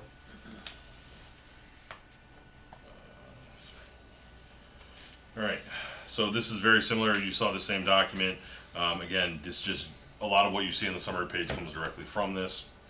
Owner change order logs, again, I'm not going to go through all that, but I will jump down to the so cost and schedule impacts. Phase 1 panel board submittals, those are all resolved now. All of our phase 1 electrical is resolved at this point. We've started to receive back boxes, we've started to receive some panels. Switch gear for both projects are scheduled to arrive before the end of this year. So after a very arduous and long effort, the design team was a big help in getting that resolved. The changes between phase 1 and phase 2 really threw a curveball at us, but we have put that behind us now and are working towards the completion of that. Coordination at Norton is also complete, so that has been wrapped up, all signed off, and has been submitted to the design team. Again, we've got Just to note, the 600 tons of contaminated soil, when I was at the site yesterday, Colton was saying that it may have been a little bit light. heavier than that, Yes. and therefore there may be another small change order coming, but he's waiting to see some So it's 50 tons that, when they weighed it at the facility, it came out to be 650 tons. We are exploring all avenues on how to absorb that cost. To dispose of contaminated soil is $80.38 a ton, so you're talking roughly about $4,000, a little over $4,000 in additional cost plus markup, so probably $4,500 in that range. We are examining their first, the weights that were contained in the first mass disposal, to see if there was any lesser than what they had said, so we could absorb it through that. Right. So again, that's one thing we are exploring to make sure So that. no matter what, it won't be a big item, but. No. But it's just not. But it's a potential complete. cost. Yeah. Right. It's gone, it's off the site, but now this is the last piece to pay for. And again, that's everything we know of, everything that we've stockpiled. We don't know what we'll find when we rip up the building or start creating the front parking lot. So fingers crossed, we're not gonna run into anything major or an issue up there, but everything that is known has been dealt with at this point. All right. So there's a lot of information in here, giving updates, kind of just items that, updates on mock-ups, Windows installed, AVBs going. If we look at the Norton, anyone that's been at Norton, you'll see quite a bit of activity. They've got a lot of brick that's going up on the outside of the building. Metal panels are all of the substructure and insulation for metal panels on the veneer of the building are going. They are very similar in the status of the roof. They had a little bit longer delay with their wood paneling. That's that nice decorative wood paneling that's going on the peaks. They lost about 5 additional weeks behind. But again, we did workarounds for that. It will not impact the overall schedule. So they have that material on site now that has been going in, but we're a little farther along on the north end in that part of the project. Roughing is going very well. They've actually started sheetrocking first floor of Building D. So moving forward there, they've had some of their in-wall inspections in Building D. And yeah, so it's moving along very well in both projects. One thing I do want to report back to this committee is today was the first day of the ONG Builds program at Norton. So we had 32 students attend the ONG Builds program, as well as I believe a few teachers.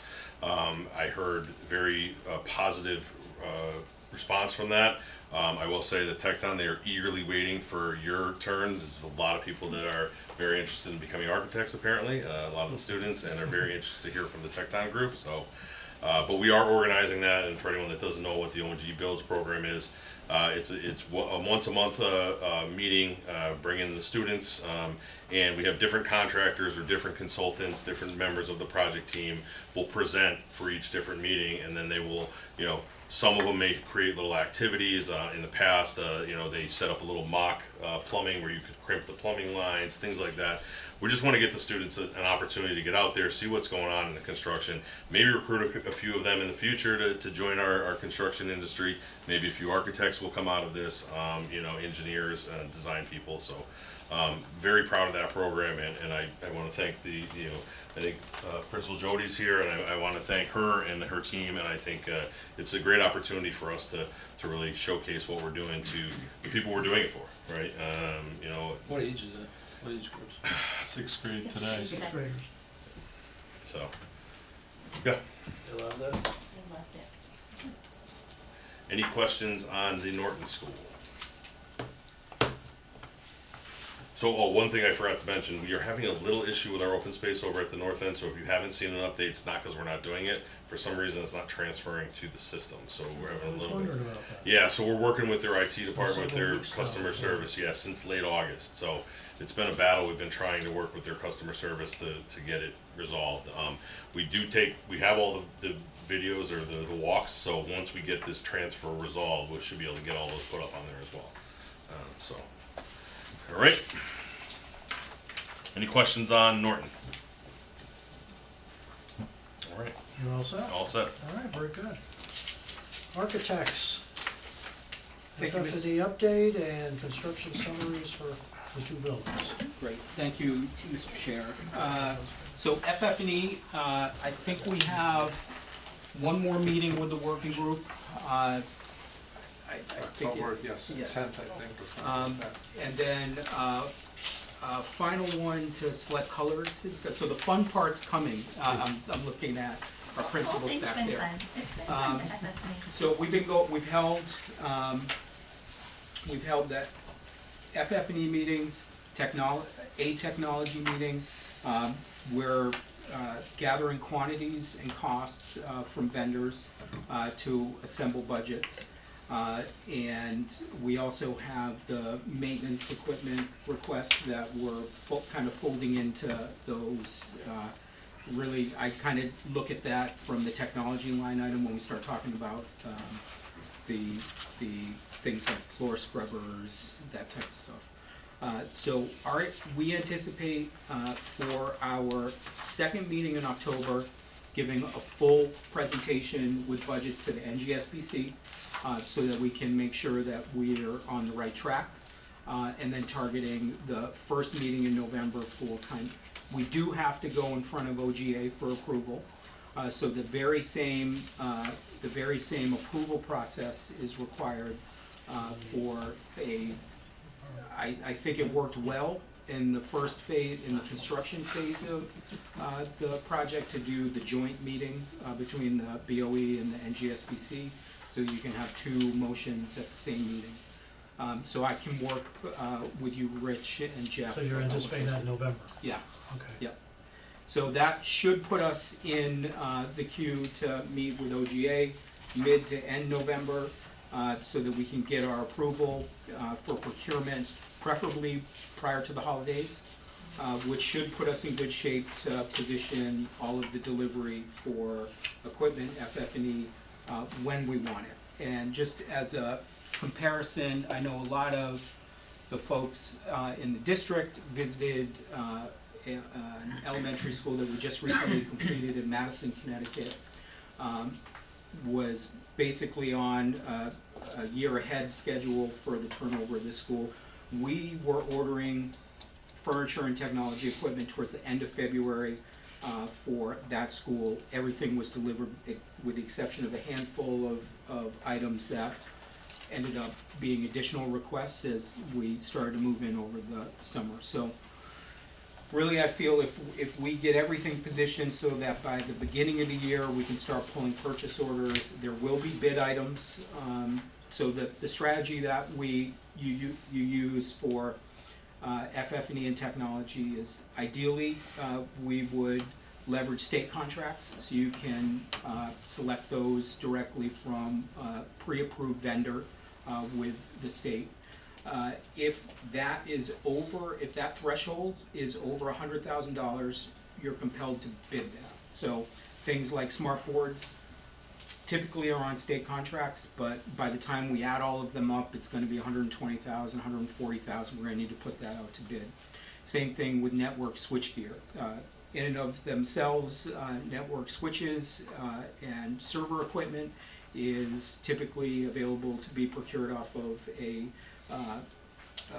state contract, but due to their volume, there will likely be bids. So there will be a handful of bid packages as well as kind of direct purchase orders. The one distinction of the process from the last time, and hopefully it saves what little hair that I still have grown in the back of my head, is the sole source procurement process is no longer done through the state.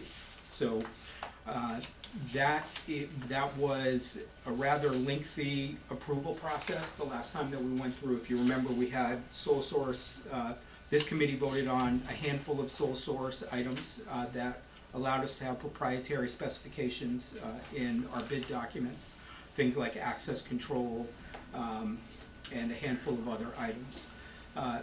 That now, the authority for the approval of that has shifted from the state to the local municipality. So provided that you conform to your local bidding laws or your municipal bidding laws for sole source requests, the state isn't going to go through an approval process. So we don't have to get an approval from the town council? Well, I think we need to validate what the process is within the district. If we, typically, if we do a bid for a specific type of item, like we've done it for Aruba network switches, we could specify in the bid documentation that there's no substitution allowed. But then ultimately awarding the contract does go to the council. right? Not, No? well, we'd have to double check. Not usually. Okay. Not for all bids, as long as you've gone through the bidding process. Yeah. It's only when you need a bid waiver, you go to the councils. Right. You have to confirm. So the distinction, yeah, from the state's perspective, I'll give you the smart board example. You can go buy a smart board off of the state contract, and a smart board is a proprietary product. It's an interactive display that goes by the brand name smart board. Okay, it's what the district uses. You can go purchase one off of the state contract tomorrow. If I'm bidding that, it's a different story. Now, to the volume of smart boards that we're going to purchase, we will be bidding them. Now, once you bid them, you need to make sure that you have no substitutions. So in the past, and I've had this, I will say, not argument, negotiation with the state on a number of other projects, is you're telling me if I'm buying $99,000 worth of smart boards, I can go buy it from the state contract vendor. But if I'm buying 101,000 of them, I need to bid it, and then I have to go through a sole source approval request. So this whole process, I think, gets a little more relaxed when the authority is within the municipality. But we'll validate that. I'm gonna have a call with our project manager at the state just to make sure that we're not running afoul with any of their requirements. But I know Sure we get a she will reimbursement. certainly be happy that we don't go through this, and I'm not calling her every 2 hours saying. Yes. She ends every phone conversation with me by saying, "My condolences to your wife." That's what she says. Sweet. So more to come on FF&E. There will likely be, just to set the table here, we typically view the furniture budget and the technology budget as kind of one aggregate budget that is FF&E and technology purchases. They're different line items that are in the overall master project budget. There will be, we likely will be over on the FF&E number and under on the technology number. So we'll be clear with that when it comes to assembling the budgets. And we will certainly flag any issues if we start running into them. Pricing is just now starting to come in, so I can't give you a tea leaf reading on that. But Zach can tell you a project that we worked on in Simsbury was very similar. We were modestly over on the FF&E portion of the budget and significantly under on the technology portion. So, any questions on FF&E, technology? Okay. So we've also provided the last hard copy of construction administration reports at this meeting. CA summaries, I think Ryan did a good job of kind of giving you the temperature of the workflow on the site. We list the construction RFIs and submittals. You'll notice that that those numbers are a little bit lower than in past reports in terms of the overall volume. That's reflective of kind of where we are in construction. We're not, we're kind of on the other side of the bell curve of the volume of submittals that are coming in. And we're also in the phase where sometimes construction RFIs are addressed in the field during site walks or phone calls, and we ask that they're formalized afterwards. So the site supers, the subcontractor supers are well engaged in the project. When issues come up, there's a high degree of communication between our office, our consultants, O&G, and the subcontractors. I think that's reflective in item number 6 of our reports for the quantities of meetings that we're having, in addition to the OAC meetings, coordination meetings, site walkthroughs. For instance, in your packet, for the north end, you'll see 2 site visits by Tecton, 2 site visits and field reports from Kohler Ronan, 1 from Dinesh.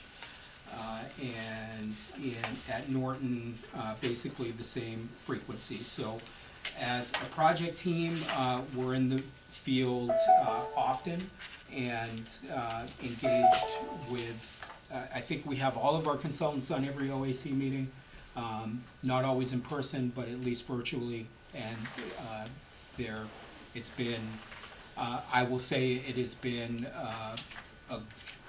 good, we're all still friends in the site trailer, so there's a spirit of collaboration when issues come up or things need to be discussed. Vin sits in on almost all of those. I sit in whenever I'm available, and they are very well organized, structured meetings. Lot gets done without any issues. Everybody jumps in. I've been very impressed by the teams, all around. And I think the construction schedule reflects that. And, yeah, go ahead. I would say, the one question that your chairman always asks at the end of meetings is, are we on time? Are we on budget? And the answer so far has been yes, for both. You have a question about one specific field? Well, I have a question about the field reports. There's multiple items, and I'm hoping this is just something discussed in the meetings and not here, but there's multiple items listed as, it was an item added either in May or July, and then it tracks, May 28th, update not provided, June, July, August, all those times, update not provided, and then there's other ones that it says, no change or response provided by the contractor, something added in July, it's all the way in September.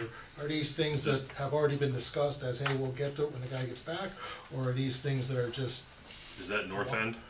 It's both.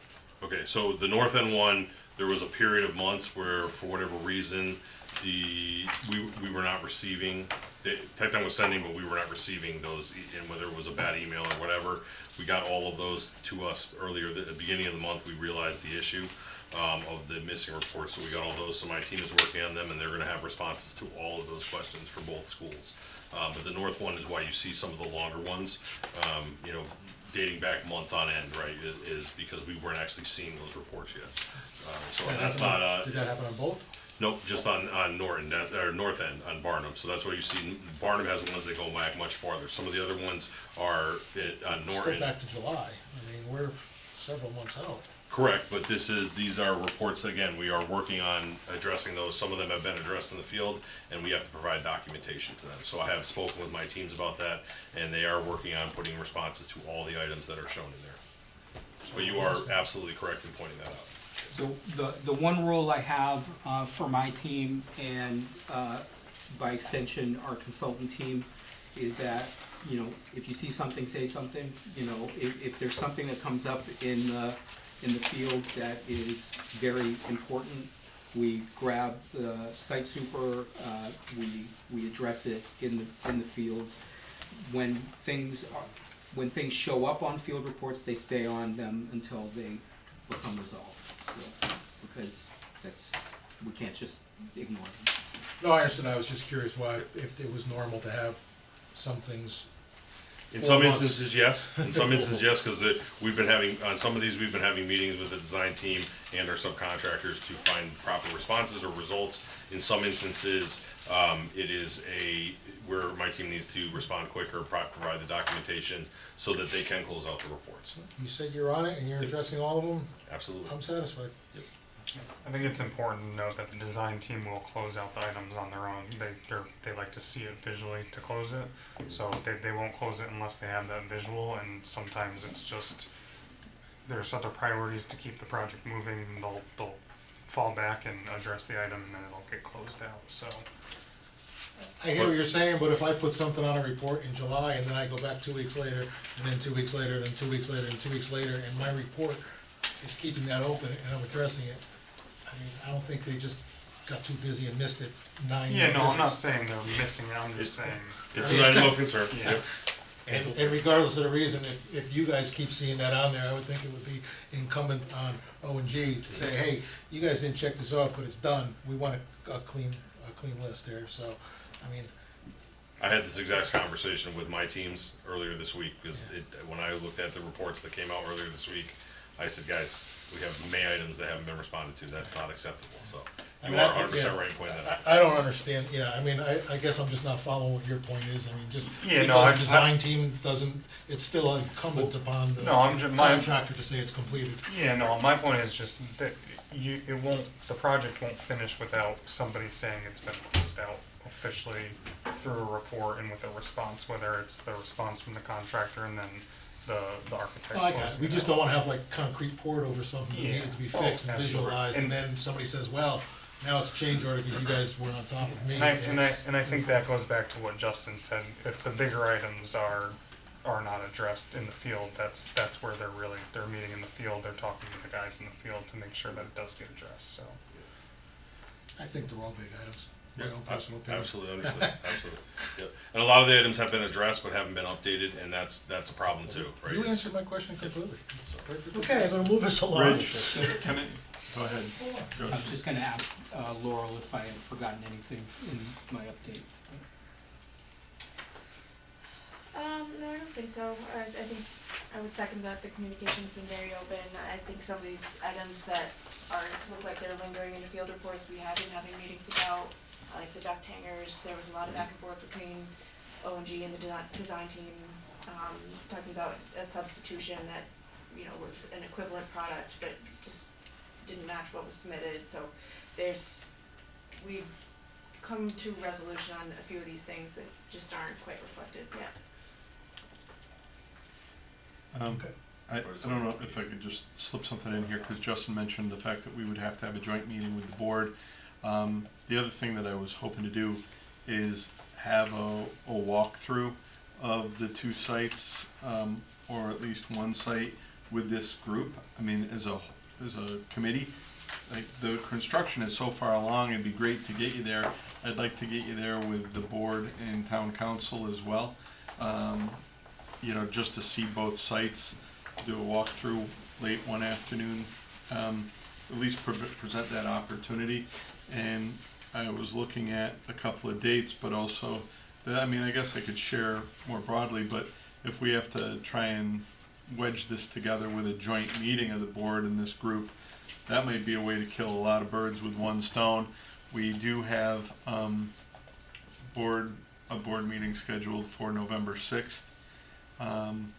That meeting is at 7 o'clock. If we were to do something at like 4:30 on November 6th, we could invite everybody together. I don't know if that works for the people in this room. Is And that gonna be too soon? we could throw it out. I don't know if that's, How dark is that gonna be? When's the sun go well, down? we could have lighting.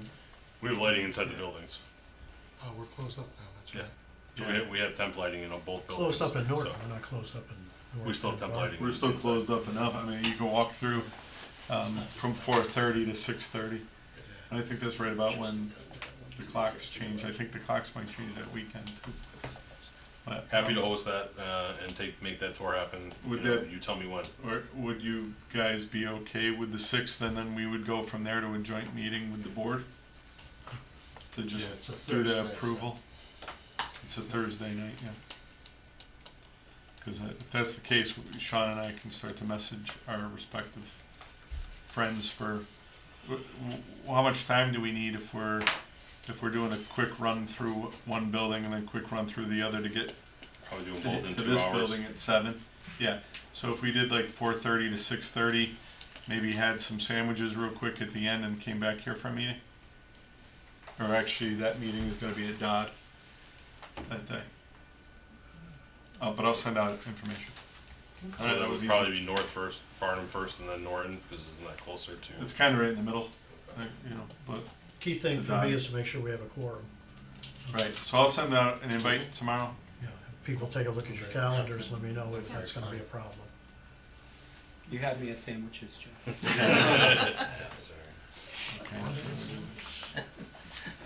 It's doing Uncrustables a lot. All right, Rich, budget update? Okay.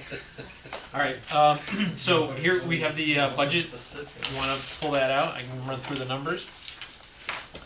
So we have started encumbering some of the changes that we've accepted. You can see that on the back page of the budgets. But just to run through the numbers, we have committed on, so we're in the north, the new north, which is in the blue. We have committed $74,429,000 to date. That represents 83% of your overall budget of $89,942,000. We have expended, meaning what we've actually approved in invoices on the encumbered amounts of 21%. So we're about 1/5 of the way through what we've committed in spending. We have, excuse me, we have a pretty hefty contingency. Between the bid savings of $5.6 million and the owner's contingency of $5.3 million, there is $11 million that hasn't been touched yet.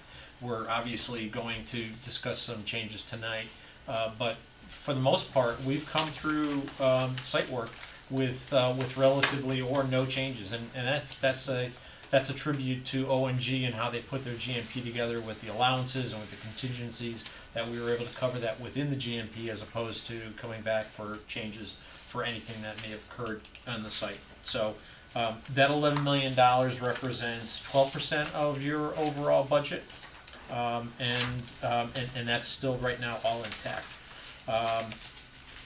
I think that pretty much covers the numbers for North End. Any questions there? We were talking about furniture and tech, and I noticed that we did add money to both of those accounts. Yes, we did. So that's a good point, Rich. If you were, we haven't encumbered the furniture and technology yet.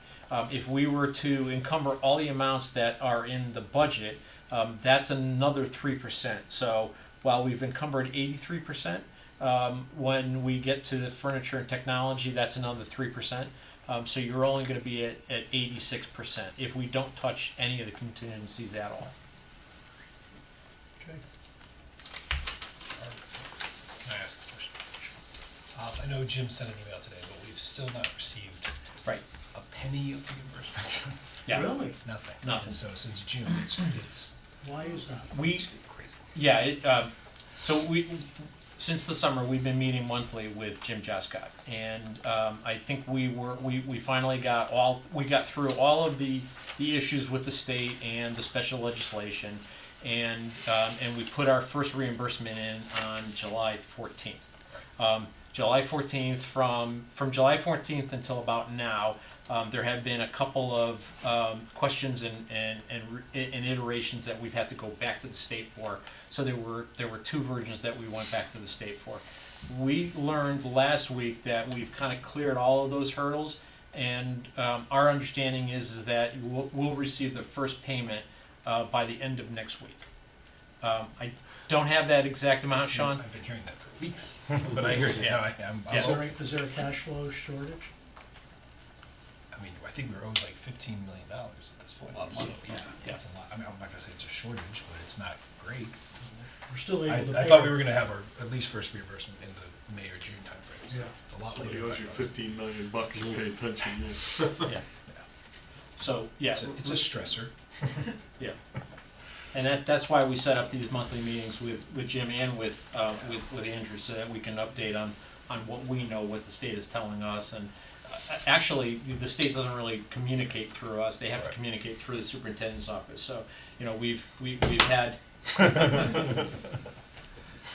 we've had reminders that, hey Jeff, we asked the state this, they won't give us an answer. So if you can forward this email to them, Jeff's been doing that, and he's been getting the answers. But through back channels, what we learned is that the town should be seeing that check sometime next week. We're Check hoping. the mailbox. Have we put in other reimbursements since No, that so- July 14th, or you can't? Yeah, do no, it you until can't, pay it? right? You can't put in a reimbursement until you receive the check from the previous reimbursement. So when we once- get this reimbursement, we'll have like Once you 3 do that, months of- we're pretty much on cue to get the next one going. And unfortunately, that's only gonna, so we've actually put in through the end of June. So the next one will be through the end of August, because the September ones we're talking about now, and we won't have those paid in time for the next reimbursement. So we'll maximize as much as we can so that you can get it, but as you can see, it does take a bit of time going through the state process. And at this point, we're just waiting on the state, though. They're not waiting on us, right? No, right, exactly. There are no more questions that they've had, so we're just waiting for It's not, for and it's that. not just construction grant, it's got school security grant, we got approved, waiting. And you know, Sean had mentioned that, you know, he was expecting the payment May, June, and It we changed with the legislation. right, Which is true. right, We were modeling that, and then it changed with the better reimbursement is, which is great news. That's But it great. shifted our, yeah. delayed. The state basically said, we're not gonna put out any payments if we're going to have to make modifications to the reimbursement at some point, so Right. they put a freeze on it. So it's frustrating, but, you know, we're hoping that the first payments can be coming, soon. Okay. Norton? For Norton, running through the numbers, we have encumbered 89.5 or 90% of the overall budget. $68 million represents that 90% of this $76 million. We've expended, of that $69 million, we've paid out 21% of that. So again, 1/5 of the way through there. Same numbers, you got about 3% for FF&E and technology, so that number would bump up to about 92% encumbered. And we've got a smaller owner's contingency and bid savings of about $4.9 million, and that represents 6% versus the 11% on North End. So again, you know, we haven't had a lot of change orders from ONG. As a matter of fact, we haven't encumbered any of the changes that we've presented. When they get to an AIA format, when we have an AIA change order, then Emily will record that as an encumbrance. But we haven't seen anything big. The largest amounts that we've approved were for the soils, and that was handled through allowances. So again, you know, we managed that within the GMP contract. Okay. Yeah. So overall, financially, we're doing well. All right, invoice approvals. Mr. Chairman, before we get to invoice approvals, I'd like to ask that we, if you can find in your package, there's a sheet that's got an AIA document G801. This is from Tecton, and this is for the change, additional services for the change to the administrative offices. We added that additional room. Yeah, not administrative, it's for the, I'm sorry. Well, it's in the it's for the reading map, the Yeah. isolation. It's in the admin wing. I'm sorry. So what I'd like to do is to get these amendments approved for Norton and for North End. They're both $7,500 each. And the reason why we're asking for it to come out of order is because it's on their invoice. All right, so I need a motion to approve the new North End Elementary for $7,500 to Tecton for additional work. Motion to approve. A second? Second. Second. Any discussion? Seeing none, all those in favor? Opposed? Unanimous. And I need a similar motion for Norton. Dennis? Sure. Similar motion for Norton. Second? Similar Yeah. second. All right. Any discussion? Seeing none, all those in favor? Excellent. Okay, now you can move on. Great. Okay, so we do have the invoice packages. I'm seeing mine for North End, I'm not seeing one for Norton. It's in there. It's Oh, it's actually, in the same package? Okay. yeah, it's in the same That's package. not yours. It's facing Saving this way. paper. Well, Save the one sheet. okay, it's backwards. That's like 25 cents. That's really I pay for all the printing at my school, so. All right, we need a motion for invoice number 25078 for other consultant, MP Planning, $5,298.75. Motion to approve. Motion to approve, do I have a second? I'll second it. Second. Any discussion? All those in favor? Opposed? It's unanimous. Invoice 25100, also other consultant MP Planning, $5,298.75. Motion to approve. Motion to approve. Second. Discussion? But only question is, why isn't there a July bill? Want me to answer that? You approved the July, the June one got missed in the last round, so July's already approved and paid last month. So now we're caught up with MP Planning. Thanks, Nick. Okay, any other? Seeing none, all those in favor? Opposed? Unanimous. Invoice number 3606618, Owners Representative Services for Arcadis, $12,729.06. Do I have a motion? Motion to approve. Dennis, second? I'll second it. Second, Sarah. Any discussion? Seeing none, all those in favor? And it's unanimous. Invoice number 48506, Architectural Services, Tecton Architects, $84,748. We have a motion? Motion. And second? I'll second. Sarah, discussion? Seeing none, all those in favor? Opposed? And a big one, invoice number 13, Construction Manager, O&G,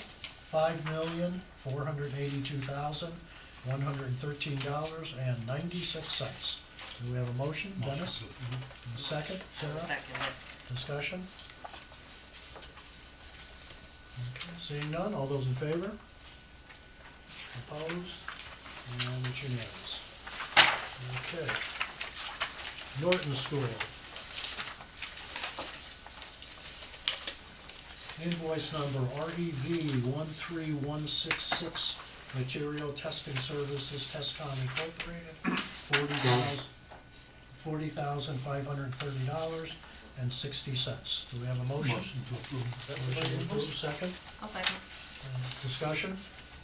You said 13166? 13144. Okay. Did I say the wrong number? I thought I heard 66. Okay, it's possible. It's getting late. Any other discussion? And all those in favor? Opposed? It's unanimous. Invoice number 2445, Environmental Services, Eagle Environmental Incorporated, $475. Have a motion? Motion to approve. Dennis, second. I'll second. Sarah, discussion? Seeing none, all those in favor? Opposed? And it's unanimous.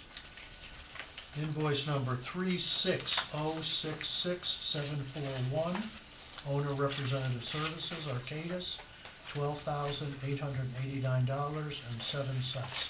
Motion to approve. Second, I'll second. discussion? Seeing none, all those in favor? And it's unanimous. Invoice number 48507, Architectural Services, Tecton Architects, $73,987. Do we have a motion? Motion to approve. Second? Seconded. Okay, you guys are moving along. Any discussion? Seeing none, all those in favor? Opposed? Unanimous. And invoice number 13, Construction Manager, O&G, $4,311,739.82. Motion to approve. Motion to approve. Seconded. Second. Any discussion? Seeing none, all those in favor? And it's unanimous. It's just, right, would you mind putting, oh, you got it, okay. Yep. Perfect. Maybe enlarge that a little bit? Yep. I gotta go visit the bathroom. Great. It's all yours for a few minutes, I'll be right back. We didn't start with Norton. Yeah, let's start with Norton. Things are a little tight. And we're gonna do the approved ones first and come back to the room changes Yes. at the end. Yeah, yeah. Okay. All right, so this first change order here, PCO number 5 for Norton is conduit size increase based on RFI 009. So during the early part of this project, the electrical contractor at Norton identified a potential issue asked a question about increasing panel feeder conduits from 2.5 inch to 3.5 inch to meet the code requirements. And the RFI response was that they asked two questions in there. One was to increase from 2.5 inch to 3 inch for certain conduits and 3.5 inch to 4 inch for others. The 2.5 inch to 3 inch was agreed to and acknowledged by the design team, by the electrical engineer. The other one was not necessary.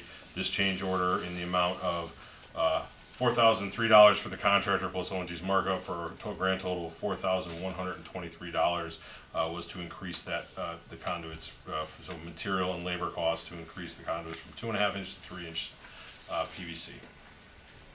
Okay, Dennis, Chuck, you looked it over and everything looks good? Yep.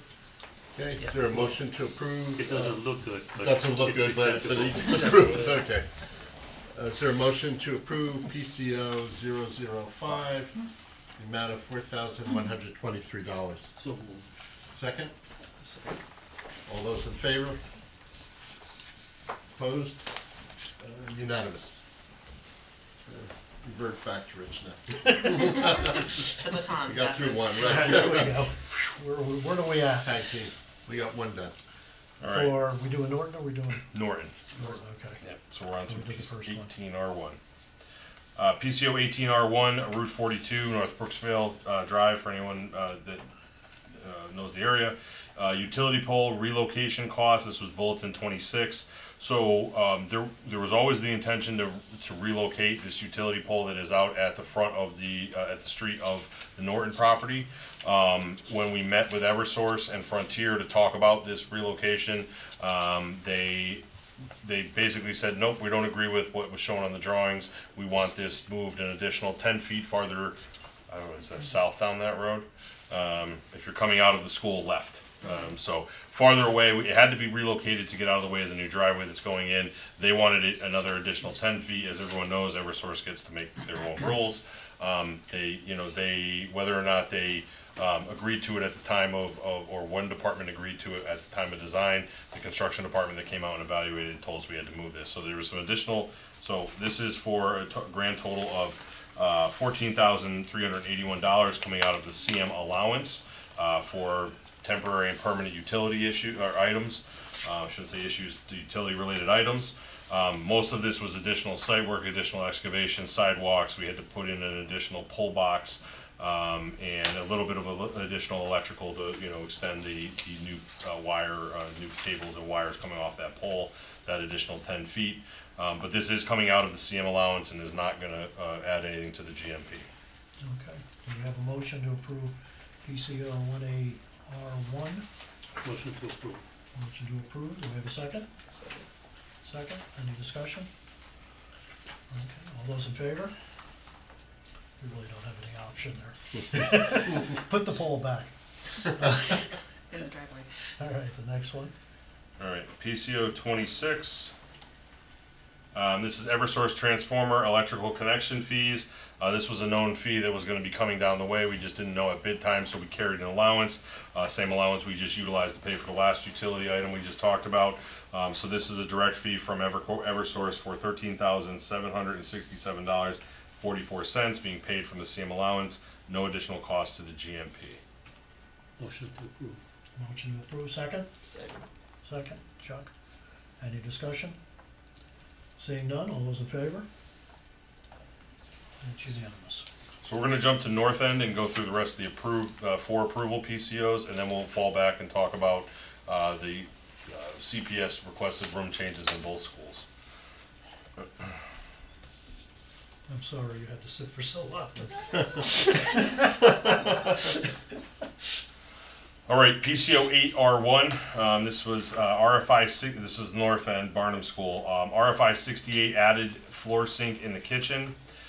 During the review of the kitchen shop drawings, the kitchen consultant identified that we needed to add a floor sink for the kettle.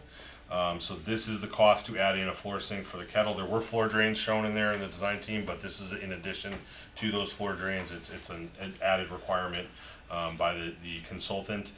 So $1,966 from the plumbing train contractor plus ONG's markup, for a grand total of $2,026 coming out of the owner's contingency. Okay. Motion to approve. Motion to approve. Second, Chuck? I won't ask if you guys already looked at it since you've made the motion. Yes. Yes, we have. Okay. All right. Any discussion? Yeah, was this a miss on the kitchen consultant, because they only found it in the shop drawings? It was a miss between the coordination of the kitchen consultant and the plumbing engineer. So the floor sink itself is required for the kettle, and and we needed to add it, frankly. Yeah. The punchline on the Barnum School is that after Brian gets done with all the change orders, we're getting about $30,000 back. Not that that justifies. More credits than. Instead of 32 is what you're saying? All right. Can we move along? Did we vote on that? No. Okay. And all those in favor? Did I get a motion on it? I don't even remember. Yeah. Yes. I did, okay. Okay, all those in favor? Opposed? Unanimous. Go ahead. All right, next one here is PCO 11. Literal cattle in the kitchen. Eversource pole 826 relocation line, relocation of lines, utility allowance. So this is up at the Marion Drive, or Marion Road, entrance. There's a pole that we knew we had to be relocated. This is the fees from Eversource to relocate their lines from the existing pole to the new pole that was installed by Frontier. $5,957 coming out of the utility company utility allowance. We have a motion? Motion to approve. Dennis, second? Chuck? Any discussion? Seeing none, all those in favor? And it's unanimous. Go ahead. All right, PCO number 12. Eversource Power for the new building. So this is the change order, is for the cost for Eversource to install their temporary transformer for construction, the permanent cabling, and the permanent transformer for the new building. So for all those combined costs, this is $25,948 coming out of the CM utility allowance, so no additional cost to the GMP. Motion to approve. Motion to approve, second. Chuck? Discussion? Seeing none, all those in favor? And it's unanimous. All right, PCO 13 is same thing we just talked about with the pole at Marion, but this is the Frontier cost. They are they installed the new pole, they pull the old pole, and they relocate their associated cabling. So this one is for $10,859, also coming out of the CM utility allowance. So no additional cost to the GMP. Motion to approve. Motion to approve, second. Chuck? Any discussion? The one thing would be good to know how much money is left in the allowance. Yes, I will get that and send that out to everybody. Good. Thanks. I apologize, I had meetings today that caught me caught up on that, so I did promise I'd have that and I didn't get it, so I'll make sure that goes out tomorrow to Yeah, everybody. no worries. Yeah. Thank you. Did we vote on that one? No. Okay, all those in favor? And it's unanimous. Go ahead. All right, PCO 15. This is the tiling rebid of the bid package. As we remember, during the scope reviews of our tiling contractors at North End, we identified that they missed a bunch of wall tile. That the design team provided an elevation for one side of the hallway. It was a typical elevation, so it should have been understood that it was on both sides, needed on both sides. None of the contractors carried that. Since we didn't know the value of it, we did not feel like that was something we wanted to handle through a change order. So we rebid the package and carried $150,000 allowance in our GMP to cover any increase in cost. We did end up with an increase in cost of $99,588. When you apply the CM allowance for this specific rebid, we have a $50,412 return from to the owner's contingency for closing out this allowance. Wonderful. We have a Motion to motion? approve. Second?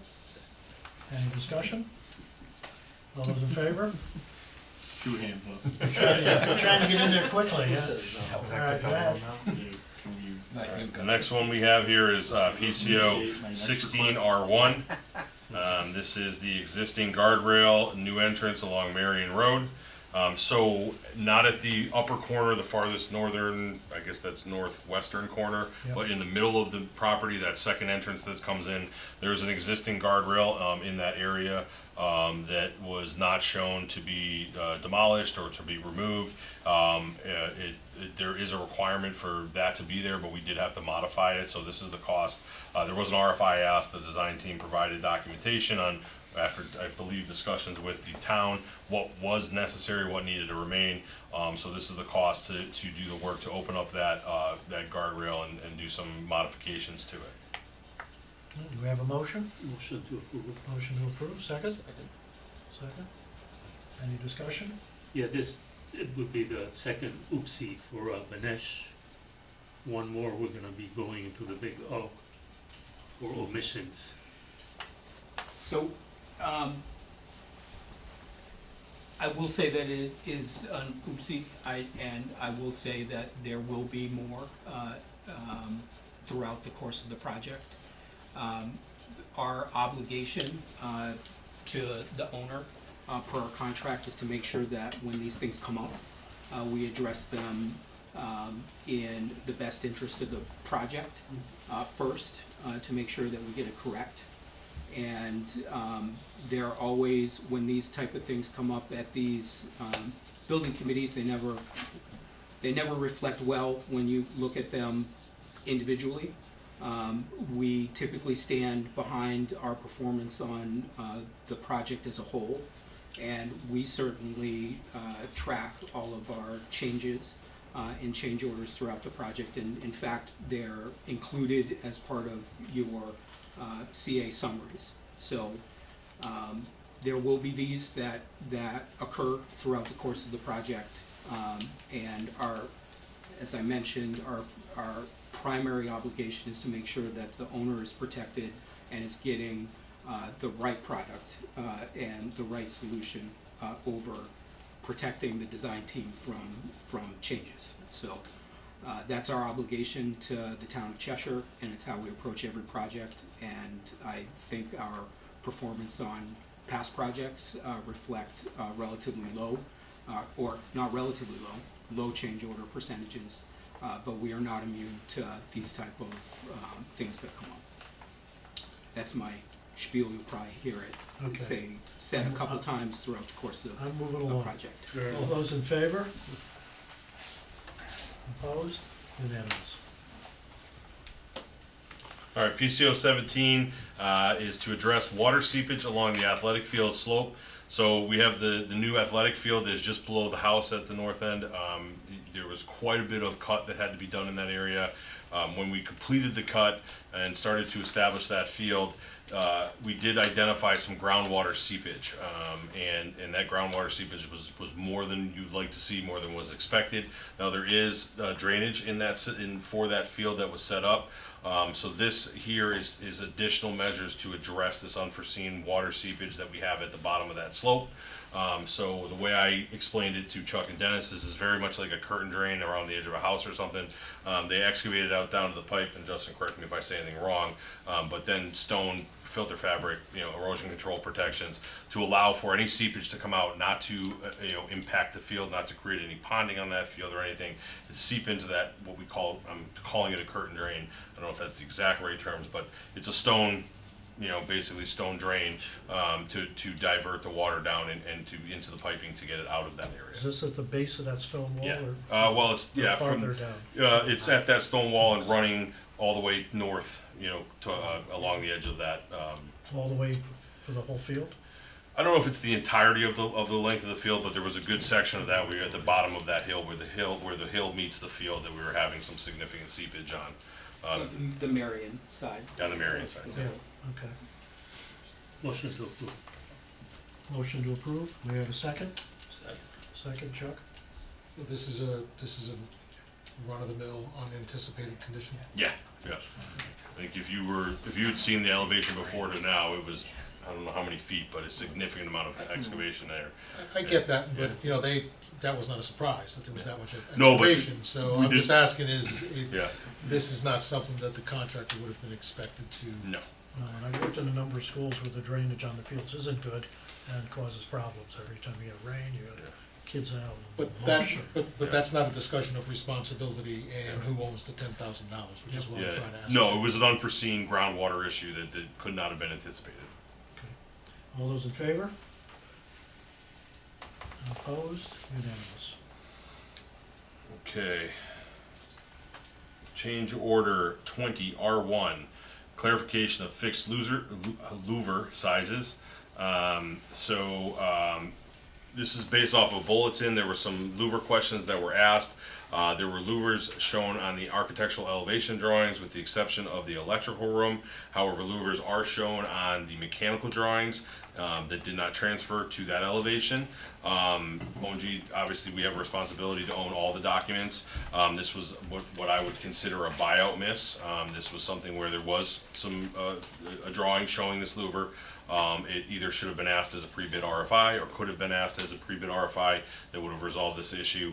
So the design team did indicate it, but it was missed by the contractor and missed by ONG in the buyout. So this is coming out of the CM contingency, which is specifically set up for these type of issues where we may have missed something in the buyout. So this is for $3,548. And like I said, coming out of the CM contingency, no increase to the GMP. Motion to approve. Motion to approve, second. Chuck? Any discussion? All those in favor? Okay. Okay, PCO 22. So, as we know, we chose to take over the house instead of having a construction trailer there. This house is pretty old. There were some issues. We had about a month-long methane smell in the house, really bad sewer gas smell. We did our own due diligence. I had my MEP coordinator trying to figure it out. We, spent quite a bit of our own time just searching it out, and we could not figure it out. So we brought in our plumber. It's on the site to do it to help us to identify it. It's a little embarrassing. It turned out to be some bad gaskets at the bottom of the toilets. So after some, a few hours of tearing into walls and ripping open the sheetrock to try to see if there was a busted pipe somewhere, we finally were able to determine that it was some bad wax rings at the bottom of the toilets that were failed at this house, and so the value of this is $1,095 to the plumbing trade contractor coming out of our CM2 utility allowance. This is just kind of maintenance of that house to maintain it for our office until we tear it down.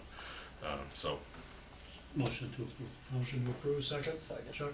Discussion? All those in favor? Unanimous.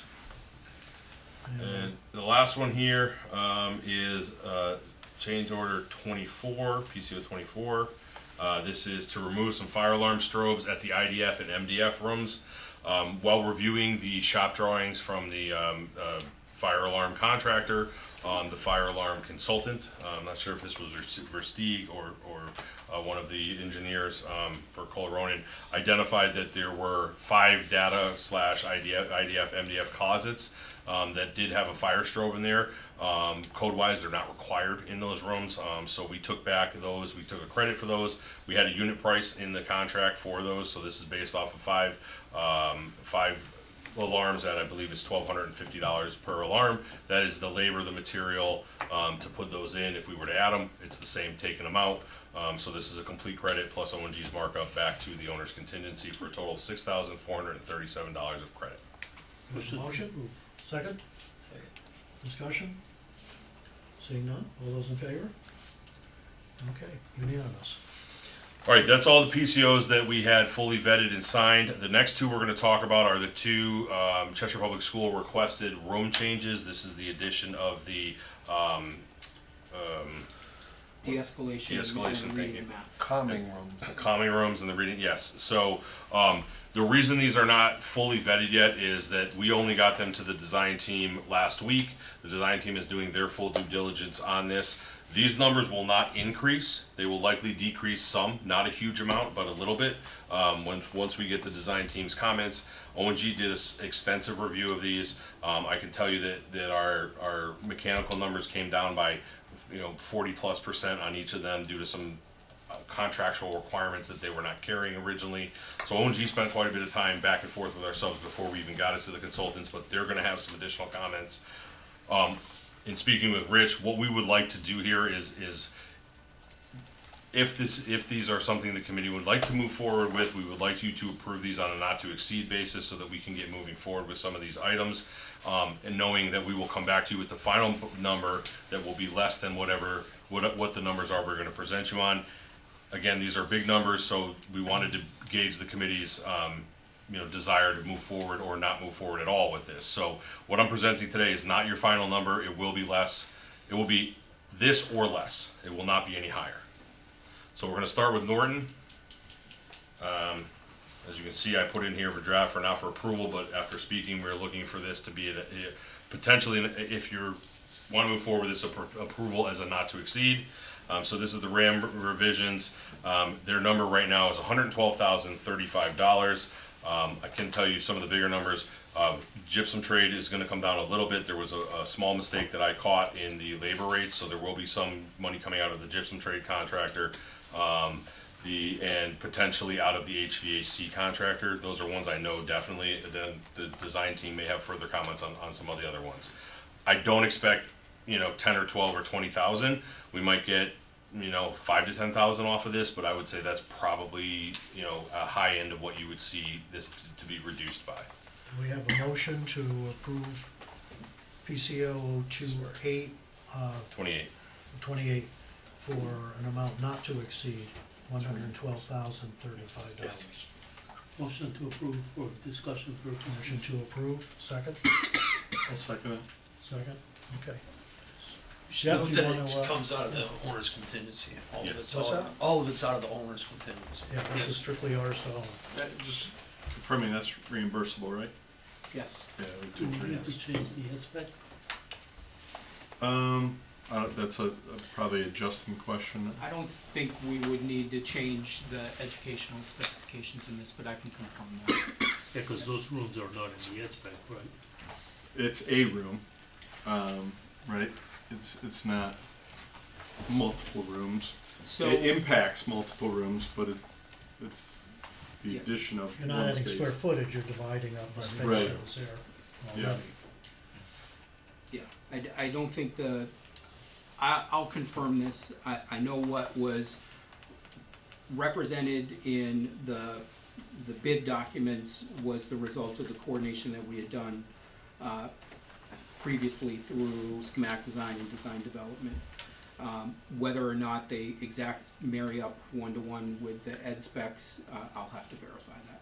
If we do, it would be a formal action, but typically, when these type of changes occur during construction, it's not something that anybody is asking, like, where's your ed spec, to gauge the alignment with it. Justin, Yeah. just yes or no, I know everybody's in a rush here, doesn't wanna stay long, but HVAC, more than half, that seems in line with what you saw on the. Yeah, so the nature of the comments that, first of all, I can tell you when I review things, I always think that labor is high in change orders, but those are the things that they're tied to certain, linear feet go into things. What we are getting from Kohler Ronin is verification of quantities. I know that we received comments from Kohler Ronin on both of the PCOs that align with quantities. So there are quantities that are going to be revised downward, not to the scale that we're going to chop this thing 50%. I think Ryan is spot on what we're looking at. They're digging into it, that's Yeah, right. and when we look at drafting estimates for labor, and I see that it's going to take a subcontractor longer to draft it than the entire design team did to put out the bulletin, those are going to be comments that we have. And just for a little information on two things, HVAC and electrical, They are allowed to use programs. These are industry standard programs, Bradford Systems, SMAC, things of that nature. O&G does write into the contract that they are required to use the low normal column in that, because there's different columns that, depending on the difficulty of the install, we always make them, because it's new construction, the low normal column. And then for HVAC, they are required to provide a 40% discount on both the labor and material that is generated by those programs. That was the 40% I was talking about. They did not carry only material side they carried originally. They did not carry it on the labor side.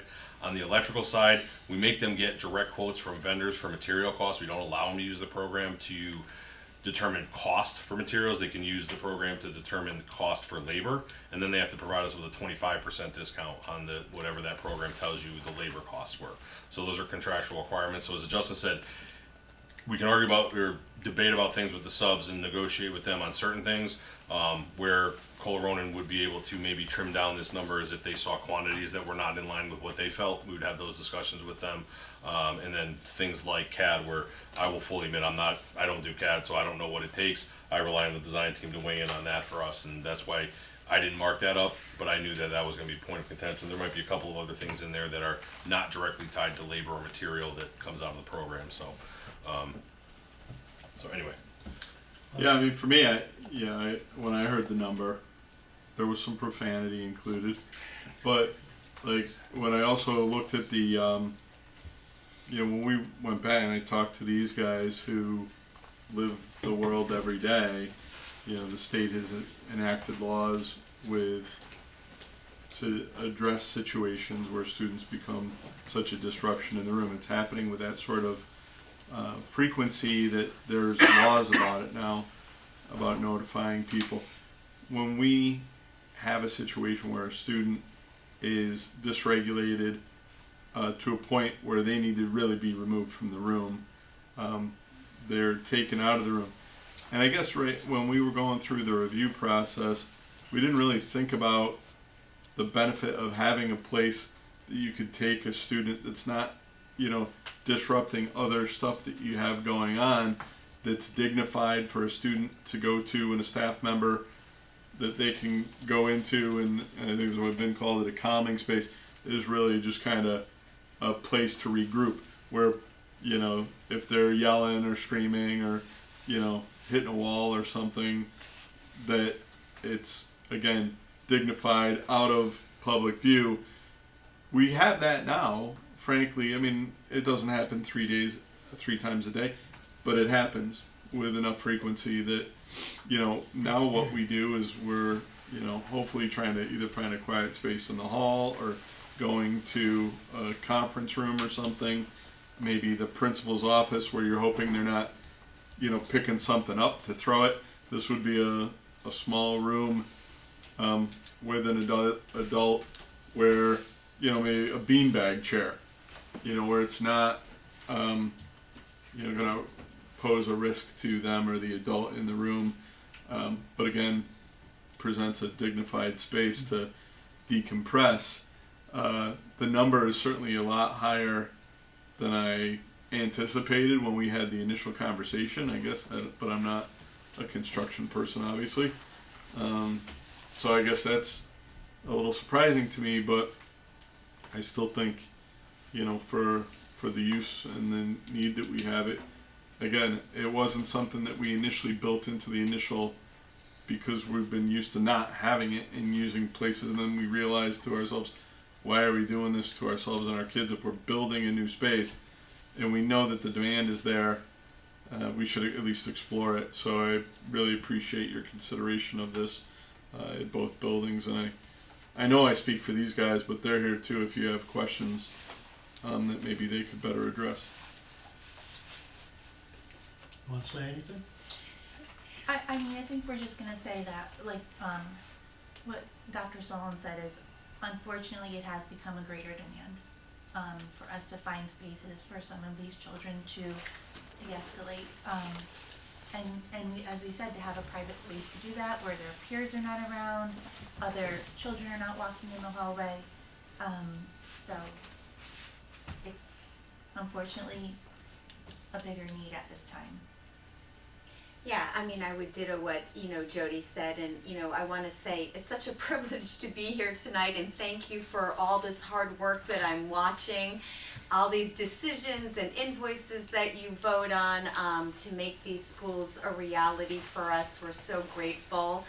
But this is a space that is really essential to the work we do as we're supporting the evolving social emotional needs of our students, and we are using space in our existing schools in this capacity, and they're not ideal spaces, and it would be really just a shame to be moving into a new school without this space in place. And we had the pleasure of visiting Neck River School, as Vinny had shared earlier, and we got to see their timeout calming room as well, and talked a lot about that. And I think it's a reality of all new schools that are being built nowadays, not just in Connecticut but throughout our nation, because that is, the new need that we see in students in our societies, those social emotional needs. And it's a big part of the work we do. So we do hope that you will support this. We're here because it's that important to us to give voice to it. And I know that's a big number, but I'm thinking those solar panels will, help with that a little bit. We don't get anything back for that. But, so thank you for your consideration with this. I'm a retired principal, so I don't disagree with anything that was said there. There was every building I've ever been in, I wished I had a space like this. And the numbers and the severity of the issues continue to grow. As Ryan will tell you, I've been, questioning this for the last couple of months. Kept saying, well, what are we looking at, $20,000, $30,000? And he kept saying, well, maybe $100,000, which I was just floored at. And I knew that had this come up during our design phase, we'd be looking at a substantially smaller number if this was all part of the original bid. So I struggled with this. I want to support the schools. It's a big nut. I was really surprised at the dollar figure that came in. But I'm gonna stop there and let others talk. This is just the fee to do it, right? This doesn't include the 7,500 that we had already approved, so it's really like 120 change. We just approved 75 of it already. Right, well, their work is done, so yeah, we've paid them. And we approved that, if you'll recall, a couple of months ago, to go ahead with the design work and then come back with the price. Other discussion? I'll make a motion to approve the $112,035 max price for the addition of these rooms at Norton. Is This is Norton, yes. That's for Norton. Norton School. All right, second? Second. I think we already had a motion, but that's all right. We have two now. Did we? Oh, we were in I discussion. didn't think we did. No, actually, no, we were just chatting. I We don't think just we were. chatted. We never I thought talked Dennis about did the a motion. And then I seconded it, yeah. Okay, all right, whatever, Doesn't matter. whatever, we'll You clean can it have up. the Made credit. yours to Northampton. We'll clean it up, we'll clean it up. This one's Norton, or that's? Norton. Any other discussion? All right, all those in favor? Well, I'm surprised. It's unanimous. All right, same situation here, a little bit, not less expensive for the North End School, comes in at, 99,752. Remember, these are Will we have plenty of money? Yeah. similar in needs, but completely different, designs. And that's why you're seeing reflected in a little bit less money in this one. Different subs also in some places? Yeah, so this one, because we are moving the rooms completely across to avoid messing with the wet wall, that you have to add in a few other items, but then again, some of the other things like the HVAC number, as you can see, was significantly less. Your electrical trade was significantly less, so that's where your biggest savings. So I think this was about 10 or so thousand less, and this was more than that, That 12 was or 15, the 15. HVAC was like 15 or. 15. Yeah. Yeah. So, 68. but we have additional things in here like fire alarm and communications that were not needed in the other area. Alright, so I'll Motion? make a motion. All right. I knew you would. 752 for the addition of these rooms at the new North End School. This is for the max, this is the. Guaranteed. Same thing. Not to exceed. Second? I'll second. Chris, discussion? Just one question, the FF&E for that, is that in the other? Yeah, in the- that's already, this came up through the FF&E Right. discussion, that this So it's not in revealed these that numbers, these but were. it's, that's accounted for spaces. in the FF&E But plan. those, the space was there already. Right. So there was gonna be furniture in the room no matter what. They've divided it off into a couple of offices and. But it's suitable, it's the plan meets the desire for those Yeah. rooms now.